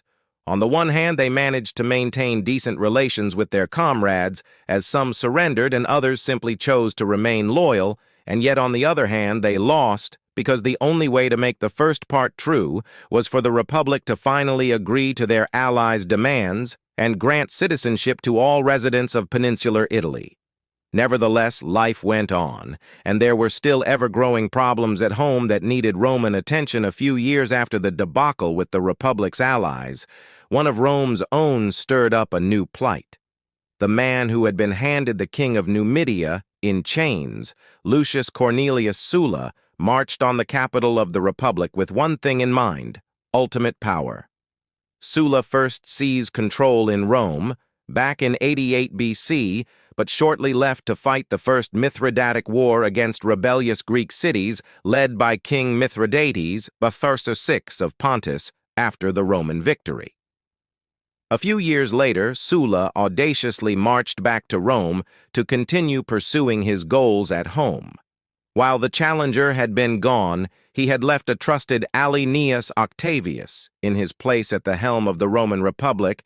This substitute was later ousted by the exiled Guos. Marius, his son and fellow opponent to Sulla Lucius, Cornelius Cinna, the successful opposition, then massacred supporters of Sulla, and Marius and Cinna officially declared themselves to now be in the positions that Sulla had claimed for himself. Mario's days, however, were numbered, leaving Cinna on his own as the ruler of Rome and the sole adversary to the returning and impassioned Sulla. An army under Lucius Valerius Flaccus was sent to meet up with Sulla and relieve him from his duties in the east, leading to Sulla winning over a handful of Flacco's troops before he could reach his destination. By the time he landed in southern Italy, Sulla's forces would multiply even more as his old supporters, at least those who had avoided slaughter, flocked to his side. Yet again, the first battle of what would later be deemed Sulla's civil war thus came in 83 BC with the Battle of Mount Teata, a clash that Sulla would easily win negotiations, more defections, and further battles would follow over the next few months, and the war would drag on until Sulla emerged victorious in 82 BC, crowning himself as dictator of the Roman Republic. While the new despot of the Roman Republic was busy gaining his title, Lucius Linus Murena was locked in a second Mithridatic war against Mithridates Batharsa VI of Pontus, a conflict that would persist until an inconclusive pause was put on hostilities in 81 BC. Rome was doing as Rome does, fighting war after war after war, fighting to maintain their power and supremacy in spite of corruption, internal strife, and general growing instability. The decade following Sulla's campaign to take Rome for himself would be marred by the Servile War, the Third Mithridatic War, and the Third Servile War. The first of these contests began in 0 BC and was yet another rebellion, this time sparked by a group of Roman, Celtic, Iberian, and other rebels who opposed Sulla's new authority, Quintus Sertorius. The namesake of the war had been an opposition fighter during Sulla's civil war, and now LEDs the new hostilities against the dictator. The conflict would last for 8 draining years, overlapping with the unrelated campaigns as it played out on the Iberian Peninsula. The light at the end of the tunnel could only be found when disloyalty within the opposition, LED, Marcus Pereira, to murder his alleged ally Sertorius. Pereira was less of a challenge than his victim had been for Rome, as the great Pompey was quick to put an end to him as well. This was just in time, as the Republic was now in on 2 additional fronts over in Asia. Minor Rome was yet again facing off with Mithridates in what would be the largest and longest of the Mithridatic Wars, lasting a grueling 10 years and pulling allies from multiple continents into the bloodshed. It was another damaging event for the quivering Republic, and it wasn't all that Rome had to deal with. Also in 73 BC, the third and most famous of the Servile Wars broke out when 70 gladiators found freedom after escaping a gladiator school. It wasn't hard for these former slaves to stir up support amongst peers, and it wouldn't be long before their rebellious ranks reached over 100,000, possibly the most famous of the gladiator forces. Leaders was Spartacus, who became impeccable at fending off Roman armies to continue his revolt. His motives and what he aimed for as his end goal of the rebellion are widely debated by modern and even older historic tellings. Whatever it may be, Spartacus and his troops seemed unstoppable, at least until Marcus Linnæus Crus took command of the Roman side. The Roman army found Crus to be much more petrifying than the enemy itself, and thus this fear violently pushed them to triumph. The Republic was finally able to crush the third and last servile rebellion, and Crus, with the help of Pompey, who was on his way back to Italy from the expedition in the Mithridatic War, ensured the utter decimation of the rebellious slaves. It's believed that Spartacus himself was one of these casualties. Ever since the end of the Third Punic War, 2 things had been true about the Roman Republic. Try as it might, it was plagued by military conflict, and it was collapsing like a sandcastle under high tide with each strike of the sword. By the mid-1st century BC, there was little hope left for the Republic, and the Romans knew it. And one man, born at the turn of the century, would be the final piece in the crumbling puzzle. Julius Caesar, the mid-1st century BC, was a wildly eventful era for Rome, as was most of the Republic's existence, from the successful siege of Jerusalem in 63 BC to the daring coup attempted by Lucius Sergius Catilina, now names the Calinar and conspiracy the same year, and then to the decision by Pompey to join the first triumvirate. The 60s alone were packed full of important dates, but it was Pompey's ally in this trio who would come to overshadow much else in the final century BC, born in July 100 BC Gas. Julius Caesar was born to a patrician family with a father by the same name and a well-known uncle by the name of Gas Marius Alli, to Lucius Cornelius China, and opponent to Lucius Cornelius Sulla. And it was these connections that, early into Caesar's adulthood, taught him just how complicated life can be after the death of his father. Caesar was wedged to Cornelia, the daughter of China, and named the high priest of Jupiter. This post was an honor, but a short-lived one, because Sulla had eventually won control of Rome and quickly turns to people like Caesar, who had been connected to the opposition. Aul took everything from Marius's nephew, without hesitation, his priesthood for one, his inheritance, and more unwilling to give in. Despite the immense pressure, young Caesar went into hiding. Despite his maternal family eventually intervening and softening Sulla's gaze on the young man, Caesar chose to stay far away from the dictator as an extra precaution. Now a soldier in the army, the young lad was earning respect and admiration, already even earning himself the civic crown, before the death of the potent Sulla in 78 BC. It was at this point that Caesar opted to return to Rome, no longer under the heavy boot of his uncle's foe, having lost so much. However, Caesar was only capable of finding a modest home surrounded by Rome's lower class, where he would begin a new career as a lawyer of his time. He found success here, just as he had in the army. although it was a short time later that his next obstacle presented itself in 75 BC. Julius Caesar was captured by Sicyan pirate while journeying across the Aegean Sea. Now 25 years old, Caesar was much less afraid of his captors than one would expect. Instead, when the pirates demanded a 20-talent ransom for the Roman noble Caesar derided the men, he insisted that they surely didn't know who they had just snatched and thus insisted they must ask for more, in fact 30 more talents. Likely bewildered but pleasantly surprised, the pirates agreed to up the ransom and allowed Caesar to send off some of his men to go and gather the money, while the Roman and his captors waited over a month for the payoff to be brought. It seems that Caesar remained unperturbed by the entire situation. In fact, it said that the rather egotistical 25-year-old was no stranger to ordering the pirates around and forcing them to listen to speeches and poetry he eloquently wrote in his spare time.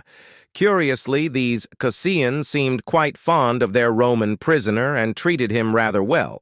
Caesar likely noticed this, but whether it meant much to him or not appears to be very clear. It didn't. At some point before his ransom was paid, the young man informed his pirate custodians that upon his release he would track every last one of them down, seize them, and have them all crucified while still alive. In what tone he made this threat we don't know, but it couldn't have been too harsh, as the pirates chose to dismiss these words, and when Caesar truly was set free upon the payment of his ransom, they made no attempts to run or hide. Thus, Caesar went through the effort of rallying a small fleet, sailing back to the island he had been held on abducting his former captors and taking them back to Pergamon, where he eventually had them executed when he finally returned to Rome. Caesar's legal career would from that point on become increasingly eclipsed by a budding political one. The first step would be his election as military tribunal, followed closely by the 69 BC election as quaere. He would eventually serve out this latter position in Hispania after the death of Cornelia, staying out of Rome until 67 BC, at which point he returned and married a granddaughter of the late Sulla.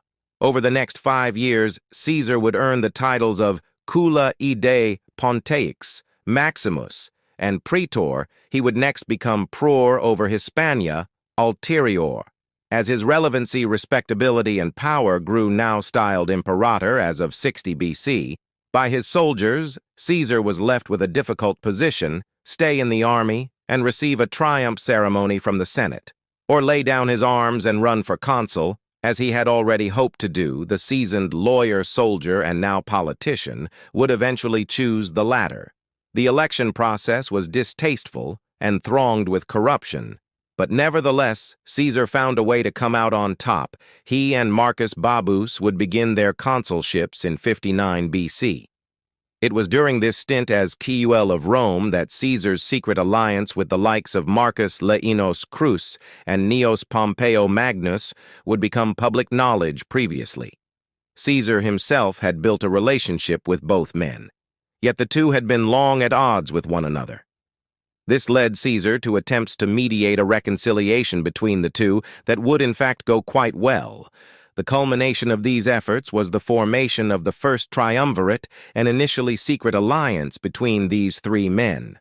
But when Caesar proposed a new law during his consulship that called for forceful redistribution of public lands to the poor, Crus and Pompey decided to take the triumph at public supporting the law, and Caesar himself. Soldiers soon swarmed the city, and anyone who opposed the trio was quickly intimidated into submission or coincidental silence. What had started as the consulship of Julius Caesar and Marcus Babus was now dubbed, daringly, the consulship of Julius and Caesar. This consulship of 59 BC was not without opposition, though it was furthermore not without violence imposed on those challengers. By now, the people of Rome were becoming increasingly aware of the first triumvirate and yet increasingly afraid of it. At the same time, it was no secret that Caesar and his friends would use devious ways to achieve their goals. Still, they were rather good at it. And before his consulship was up, Caesar managed to secure himself the governorship over Cisalpine, G-Ilum and Transalpine Gaul, an office he would thus hold for 5 years, keeping him safe for that time from any prosecution brought on by the deeds he'd carried out during his consulship. This was crucial because the astute politician had bigger plans for his next phase of life, with 4 legions now under his command in Gaul and a coming extension of his governorship for another 5 years. Caesar had 2 main objectives: conquer the unconquered lands of Gaul and then enter Britain, ambitious, maybe even foolish, when it came to the latter. But nevertheless, it was what Julius Caesar wanted. He relatively smoothly found success in his first task, defeating the tribes of the unconquered region, and inching ever closer to Britain's border by 55 BC. He was ready to take that very next step. And under the accusation that the Brits had previously backed his opponents in the GIC War, an invasion was launched. The results were a bit anticlimactic.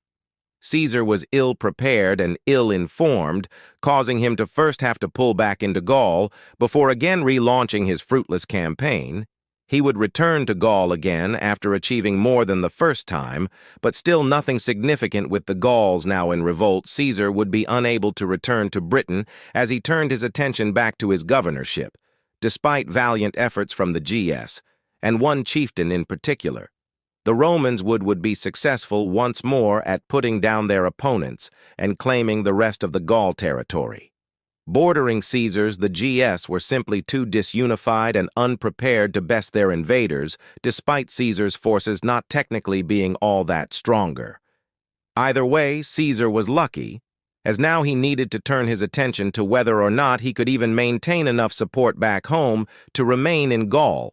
1/3 of the first triumvirate, in the form of Crus, was no longer in existence, by the end of 53 BC having been killed during a campaign into Parthia Crassus. Left behind only Caesar and Pompey, whose relationship was now on a downward spiral. Caesar's luck in particular appeared to be wearing thin as Pompey, and his supporters started to gain power in Rome, whilst the Senate was turning on Caesar. By the early months of 49 BC, the worst had come for Julius. Any tribunes who had had his back have been rashly expelled from Rome, and now the Senate declared him to be their enemy. What happens next is clear, but the reason for it is often debated by historians. It's possible that Caesar, in response to the Senate's decision, feared exile and potentially even prosecution. But many argue that this would have been an insanely unlikely outcome, and Caesar would have known that instead he was more accurately focused on his goal of a second consulship, which Pompey, currently in control of Rome, would have possibly attempted to bar Caesar from achieving. Thus the die had been cast. Julius Caesar crossed the Rubicon with the Lone Legion and launched a civil war, though the odds at first seemed to be far from in the disgrace to Sallant favor. Reality soon hit the Senate like a ton of bricks.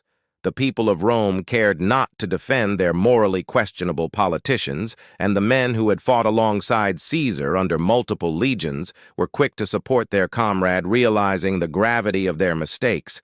Pompey and some of his senators fled the city, withdrawing to the south, where they believed they would be safer as Caesar marched on Rome itself. Yet they were wrong again after failed negotiations that had been initiated by Caesar himself. The attackers too turned south. Caesar wanted not to capture Rome first, but to capture Pompey.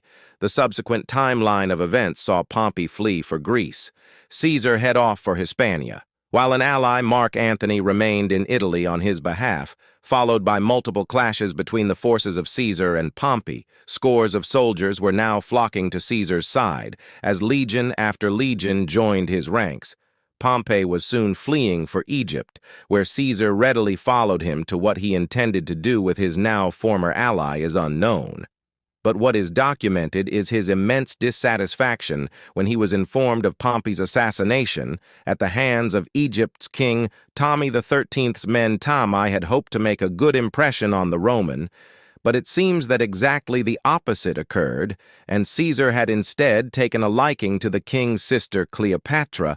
This, and likely also the assassination of Pompey, pushed Caesar to side with the Egyptian queen in the Alexandrian War, later defeating Timai and leaving the now subdued Egypt for Asia Minor. By now, Caesar had been appointed as dictator back in Rome, despite being in and out of Italy as a whole, to engage in campaigns in the Middle East and Africa, as well as his endeavors in Asia. He was also repeatedly named consul, and his dictatorship renewed multiple times, having pardoned his enemies in the Senate and thus laying claim to very few opponents at home once he finally returns to Rome again in the 40s. BC Caesar began to roll out new legal reforms, even changing the Roman calendar. He was essentially the sole authority in the crumbling Roman Republic, if one could even still call it that, holding the titles of dictator, tribune, and sil. While he would in fact resign from the latter position in 45 BC, his successors were only once more decided by election, given Caesar's decision shortly after to make all appointments of magistrates tribunes and sil his own selection, despite being capable of making all of these unilateral judgments and wielding such grasping power. Caesar's popularity in the Senate was dwindling, not surging. He wasn't accomplishing these things with the support of his senators, but instead, in spite of lacking it, still hatred. Often in these cases is a fast-growing weed, and seeds are spread rapidly from the mind of one suppressed politician to another. Senators, such as those in Rome, could only take so much of Caesar's overbearing authority. People got to talking, ideas began swirling, and a devious plot was forming a man by the name of Silius Casa. Soon warned Mark Antony of the building conspiracy, but the senators had accounted for this. There was nothing left to be done. Caesar's days were numbered, and the clock was ticking ever faster in the year 44 BC on the Ides of March. Julius Caesar, dictator of Rome, arrived at the Senate, none the wiser to what was about to take place. He was, it's believed, aware that there had been some talk behind his back of some sort, but he surely did not know the full extent of what his senators were preparing to do on the floor of the theater of Pompey. Earlier that morning, Caesar's wife had awoken from a ghastly nightmare in which the great ruler had been dreadfully killed. She thus desperately begged him to stay home, finally convincing Caesar to have the Senate dismissed after Mark Antony arrived to inform the senators of this. Dimos Unos Brutus Albinus, not the same Brutus now famous for his involvement in the conspiracy to come, made his way to Caesar's home to personally persuade him not to listen to the fears of his wife after some talking. The dictator now gave in to the deceitful pleas of Dumas and decided to attend the Senate. Mark Antony now endeavored to join his friend and ally, but was stopped on his way into the building and detained either by Dumas or Agastronus. Caesar thus entered alone, at which point he was approached by Lucius Chus Cimber, who addressed Caesar with an appeal to recall his exiled brother. The dictator showed no interest in listening to the man until Cimber grabbed him roughly by the shoulder, yanking down his toga. "Why, this is violence!" Caesar is said to have bellowed in response, at which point Puis Silios Cascalongus promptly brought out a glistening blade, and he attempted to sink it into the dictator's neck. Caesar, being quick in his reflexes, turns just in time to catch Casa's arm, at which point the latter shouted, "Brother, help me!" Caesar managed to then frantically fight Casa off, but by now it was too late. He was surrounded, and a total of at least 60 conniving senators took their shot at the defenseless tyrant.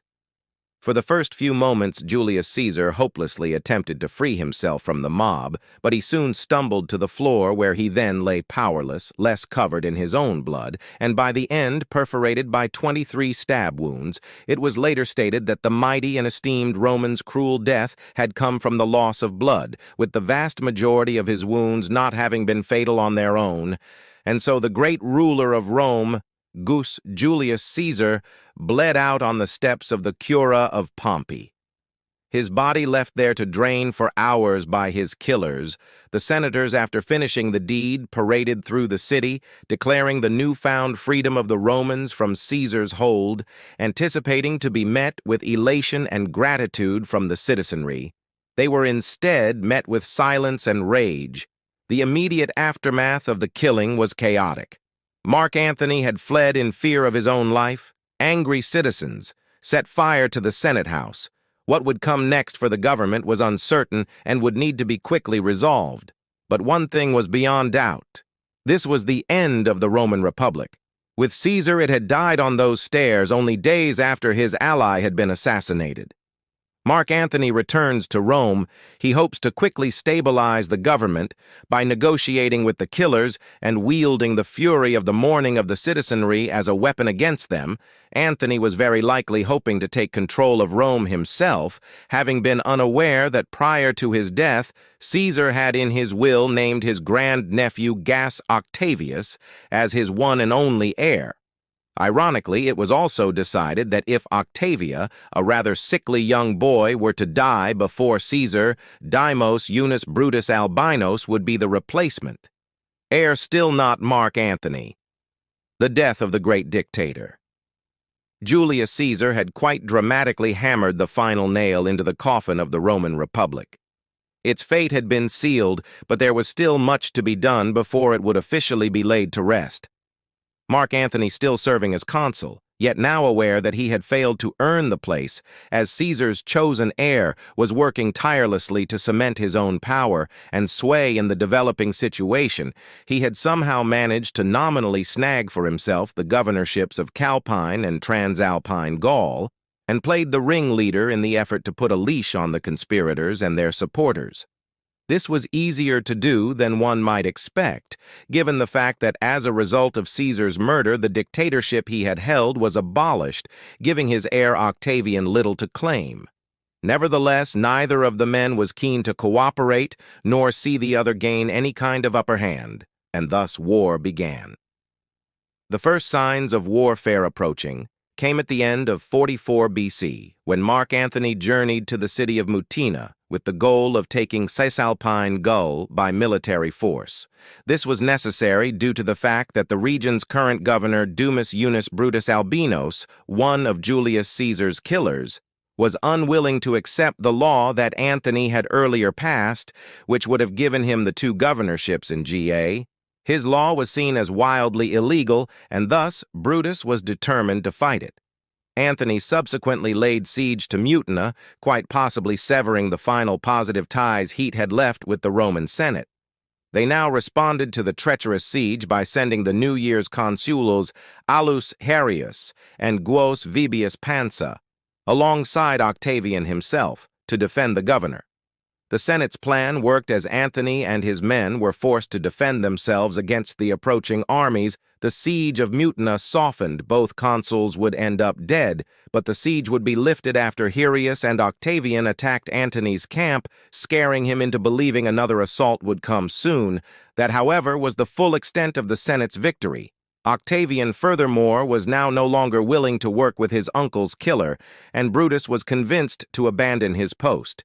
He hopes to flee to Macedonia, where he would join some of his fellow conspirators, but an ally of Antony would deliver the man's demise along the way, and back in Rome, Mark Antony was now declared an enemy of the state. Meanwhile, two consulship positions were suddenly vacant. The latter fact was one that Octavian took great pleasure in, as he had eyes on the role for himself marching to Rome. The heir to Julius Caesar took what he wanted, and alongside his cousin Quintus Pedius, he took his place as consul. Among the first changes that Octavian and Pedius now made was the curious decision to revoke the declaration, making Mark Antony an enemy of Rome, with Octavian himself, and Antony being two of the most prominent supporters of Caesar remaining the former, decided that it would serve him well to form an alliance with the latter. Another massive supporter of Julius Caesar, and a man of significant influence, Marcus Aemilius Lepidus had already negotiated with Mark Antony either by his own accord or because Lepidus his troops had insisted upon it.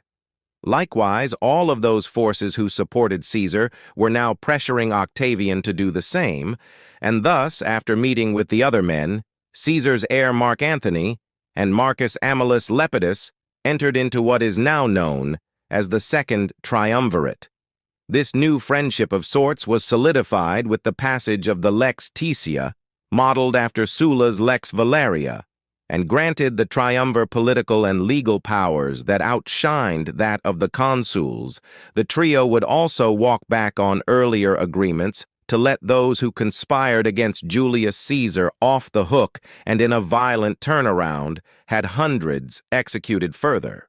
The land of the Republic were divvied out between the men, with Octavian taking Africa, Sicily, and Sardinia, Antony winning Calpene and Gaul as he had hoped for prior, and Lepidus being gifted Spain and Narbonensis. Next there was the problem of the other assassins, the libertores, as Guius Cassio Longinos and Marcus Junius Brutus were known, having escaped prosecution of any kind in Rome.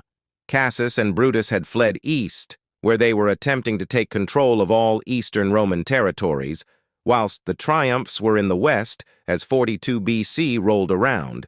However, Antony and Octavian were on their way to the east.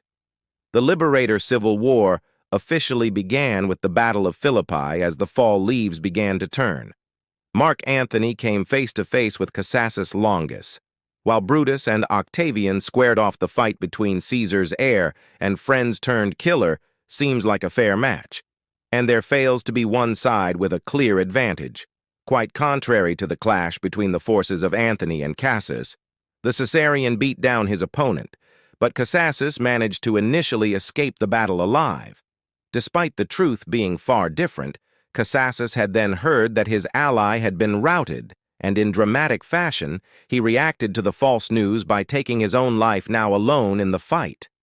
Brutus managed to take the reins of Cassius's abandoned forces, and both he and his foes withdrew from the battlefield the Triumph, and Liberatores now began attempting to reignite their armies with promises of more money as Octavian Antony, and Brutus looked for what their next steps would be. Brutus was hoping to avoid a pitched battle just yet, and with the Liberatores fleet having defeated the Triumvir on the Ionian Sea, Brutus may have been in a fair position if he was able to do just that. The risk of masses of Caesar's veterans now in the Liberator forces defecting to Octavian and Antony's side was one worth constantly considering, and when some of Brutus's other forces began to do just that, there wasn't much left that could be done. The Liberator had to either fight and fight now or run with his tail between his legs in a humiliating defeat. Brutus chose the first option, though the second may have been better in the end, as the result of an October 23rd battle was the trouncing of his forces and the suicide of the remaining Liberator. Many surviving members of Brutus and Cassus's forces subsequently joined the Caesarian fight, as did a handful of nobles who had thus far opposed Octavian and Antony when the body of Brutus was discovered amongst the carnage. In the aftermath, it is said that Mark Antony paid his respects to his deceased foe and former friend by laying a purple cloth over his corpse, a symbolic moment putting a face to the true ramifications of the ongoing civil war of the Roman Republic and its remains. Friend against friend, brother against brother, rival factions and political games had torn Rome apart, and as was the way of the Rome-Rans alliances were short-lived, and friends were quick to become enemies. The second triumvirate was no different. Following the war against the Liberatores, the members of the three-way alliance split up geographically, particularly Antony and Octavian, the latter of which had to now move on to facing Zeus Pompey in Sicily, whilst Antony focused on the east, and Parthia Cleopatra would also enter the picture again this time, striking up an affair with Antony much as she had with Caesar before him. This allowed Antony and Cleopatra an advantage. Both could use each other to strengthen their own positions. But after all, this was an adulterous relationship. Antony had a wife back in Rome, and that wife of his was not one to be ignored, as the part Parthians read for a preemptive attack against some of Rome's eastern holdings. Antony's wife Fulia, alongside Lucius Antonius Consul and brother to Mark Antony, were mapping out their own plans for war amongst domestic unrest triggered by Octavian's treatment of his veterans and ongoing war with Sextus, Pompey Fulvia, and Antonius decided to target the Triumph personally, with a slew of propaganda and only fans the flames of the ongoing discontent. The situation soon escalated to the point of Antonius' military occupation of Rome and subsequent warfare against the forces of Octavian. The debacle was short-lived, lasting only from 41 through 40 BC and ending in a victory for Octavian, who eventually seized Perugia. As a result, both Antonius and Fulvia were allowed to live, and at the request of Octavian's soldiers, so were those belonging to Antony's family. And while Antony himself had stayed absent during the clashes, feigning distraction throughout it all, he was now watching his fellow triumvir with mild suspicion. Octavian had taken more than Perugia. He had furthermore seized Gaul after the death of Antony's governor, and held additional territory elsewhere within Rome's grasp, with distrust being one of the pillars holding up the might of the second triumvirate. It's no surprise that Antony thus dropped everything to return to Italy with an army of his own just in case. As another just in case, Antony furthermore attempted to enter discussion with Octavian's current nemesis Sextus Pompey. This plan worked well enough, but it led Antony into direct conflict with Octavian's garrison at Brundisium. Had it not been for the pleas of both armies to make peace, the scuffle could have turned into yet another civil war. But alas, the soldiers managed again to trigger negotiations. Or maybe it was just that these Romans understood well the concept of fairness to their men. By the fall of 40 BC, an agreement had again been made between the triumvir. Antony and Octavian's new positions in the East and Gaul, respectively, were made official, and Lepidus, the rather forgotten of the three allies, was confirmed in his new position over Africa. After brief celebrations at home, the renewed friends then looked back at Sextus Pompey with two options in mind: sign a treaty or win a war as the scorching summer heat set in. So did negotiations after discussing terms such as solidifying Sextus's position over the Polones, Corsica, Sardinia, and Sicily for 5 years, followed by a consulship, as well as compromises on behalf of Caesar's soldiers and slaves. An agreement was finally made. War could be avoided for once for now. Who was the strongest link in the triumph? Right may be debated, but it seems in the deal struck between them and Sextus, Pompey Antony was the glue that held them all together, with the latter having shortly returned east and focused back on his victories against Parthia via his lieutenant Pus Ventidius. The relationship between Sextus and Octavian was now under a scorching spotlight. It was only a matter of months before tensions reached a flaming high, with no Antony around to stomp them out in an unexpected twist. Octavian had already retaken Corsica and Sardinia for Rome after one of Caesar's admirals had a change of heart and loyalty. Sextus had favored Antony over Octavian anyway, and this gave him the perfect excuse to throw their alliance aside on Caesar's heir. The sea battle showed an early advantage for Sextus, causing worry for Antony once more, as he now saw a risk of Sextus gaining too much power in comparison to both himself and Octavian. Thus, when his fellow triumvir asked for aid, Antony, though not necessarily in favor of Octavian, sailed back for Italy to discuss matters further. Allegedly, the only thing that pushed him to support Octavian over Sextus was the persuasion of Antony's newest wife and sister of Octavian, Octavia.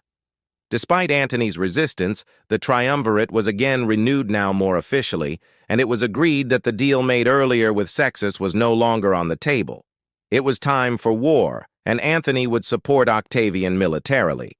Antony additionally refocused his goals in the east against Parthia and his continuing affair with Cleopatra, who he now acknowledged he had impregnated, as he granted her new lands, those back in Rome. And really, all of Italy were displeased by this quite public entanglement, growing a crack in Antony's reputation that would soon be deepened by his coming failure against the Parthians, having marched on the Parthian capital Fratta, and then being chased all the way back to Cappadocia, after being abandoned by his alleged ally in the king of Armenia. Aravazes Antony had turned the crack in his prestige into an expanding rupture. Meanwhile, Octavian and Lepidus, with the crucial aid of Octavian's lieutenant Marcus Vipus Agrippa, founds their own triumphs against Sextus, who by the end of 36 BC was on the run, ironically, toward Mark Antony. Sex is potential for a new treaty. with Antony was not the biggest news of the moment. In fact, it was the neglected Lepartus who made metaphorical headlines with a sudden betrayal after the defeat of Sextus Lepidus, who'd long awaited his own glory, attempted to win over Octavian's men for himself. This plan disastrously backfired, and the unshakable Octavian reacted by simply kicking Lepidus out of the second triumvirate. To say that the alliance still existed with only Antony and Octavian would be a foul joke. It appeared by now that Lepidus had, in the case of the triumvirate, been the glue. And now that glue was gone as a result, there remained nothing standing in the way of another civil war. And Octavian now readied for just that. A propaganda war was the first form of battle to come, and displaying a quite impressive level of naivety. Antony made things ridiculously easy for Octavian after having the fleeing Sextus executed. Antony went on to bamboozle his alleged ally in Armenia, seizing his kingdom and showing off this entire trickery and an ill-thought-out display of celebration. He then engaged in a yet more poorly evaluated ceremony with his children by Cleopatra, by now shattering the once positive reputation he'd earned entirely many in Rome, had blamed corrupt morals for the repeated domestic conflicts and wars, and to see someone such as Mark Antony himself parading around in such scandalous and theatrical ways only gave the citizenry more reason to point the finger at him, not Octavian or anyone else yet, whether aware of his own self-destructive behavior or not. Antony decided to throw his own accusations back at Octavian, branding him scarcely short of a traitor, if there was truth in these imputations. It would seem not to matter much to all outside of Antony's circle. Octavian was winning the war of words. Mark Antony needed to prepare for one with swords. After forming a counter-senate of his own, Antony began readying his army. The sheer mano of his force was quite incredible. 800 ships and 100,000 men were ready to fight for the Roman general. The only question was, should they also fight for Cleopatra? This question was answered in dramatic fashion when Antony opted to divorce his Roman wife, yet another reckless move for the stunningly ignorant triumvir. Had he hoped to avoid further damage to his honor, he could have simply removed his Egyptian mistress from the equation, but he instead opted not only to keep Cleopatra around, but to divorce Octavia. A decision he had to know would have significant consequences in the eyes of the public, and of course, Octavian, unsurprisingly. Thus, Antony began losing men, one in particular. Lucius Munus Plenus, a former senator, switched allegiances, now joining up with Octavian. This man would be the first domino to fall in the race toward another war. It was at his urging that Octavian unsealed the will of Mark Antony, which according to him showed his true loyalties to Egypt, leaving Roman lands to he and Cleopatra's children, recognizing Caesarion Cleopatra's son with Caesar, among other damning requests. Octavian followed up this reveal by declaring war on Cleopatra. By September of 31st BC, the allies turned foes alongside the Queen of Egypt herself, clashed at the Battle of Actium.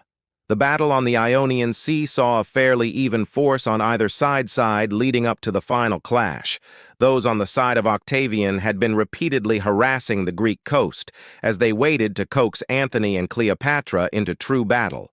The latter duo, however, had made a new plan to redistribute their forces, setting up garrisons and moving their fleets, something that Octavian quickly caught word of after pensive debate with Agrippa. Caesar's heir decided that they mustn't let the enemies do as they intended, and that the battle must begin immediately, with Antony's men still deserting on a daily basis. Any new ideas or strategies were also taken out of Antony's camp and brought right into the hands of Octavian, finally realizing that he was more or less stuck, and any chance at surprising the enemy was non-existent. Antony ordered his men into battle. What happened in the actual course of the battle is debated, but what is known is that by the end, Antony and Cleopatra fled, while many of their ships and men sunk into the sea or went up in flames. The couple had squeezed through a treacherous gap to slip away, it seems, with no care for the men who'd been willing to risk it all to fight on their behalf. The following year, more desertions plagued Antony's troops. Cleopatra and Octavian had failed to come to any agreement during fruitless negotiations. Octavian was marching toward Alexandria on the 1st of August. The city fell to the heir of Julius Caesar. Caesar's son, by Cleopatra, was murdered, as was Mark Antony's heir. Cleopatra's surviving children were captured, and the Roman triumvir with his Egyptian queen ended their lives together. Antony and Octavian had always been no more than pawns in one another's violent game of chess, but the Battle of Actium had been checkmate, and now the king and queen were dead. Gas. Julius Caesar Octavianus had won. Yeah.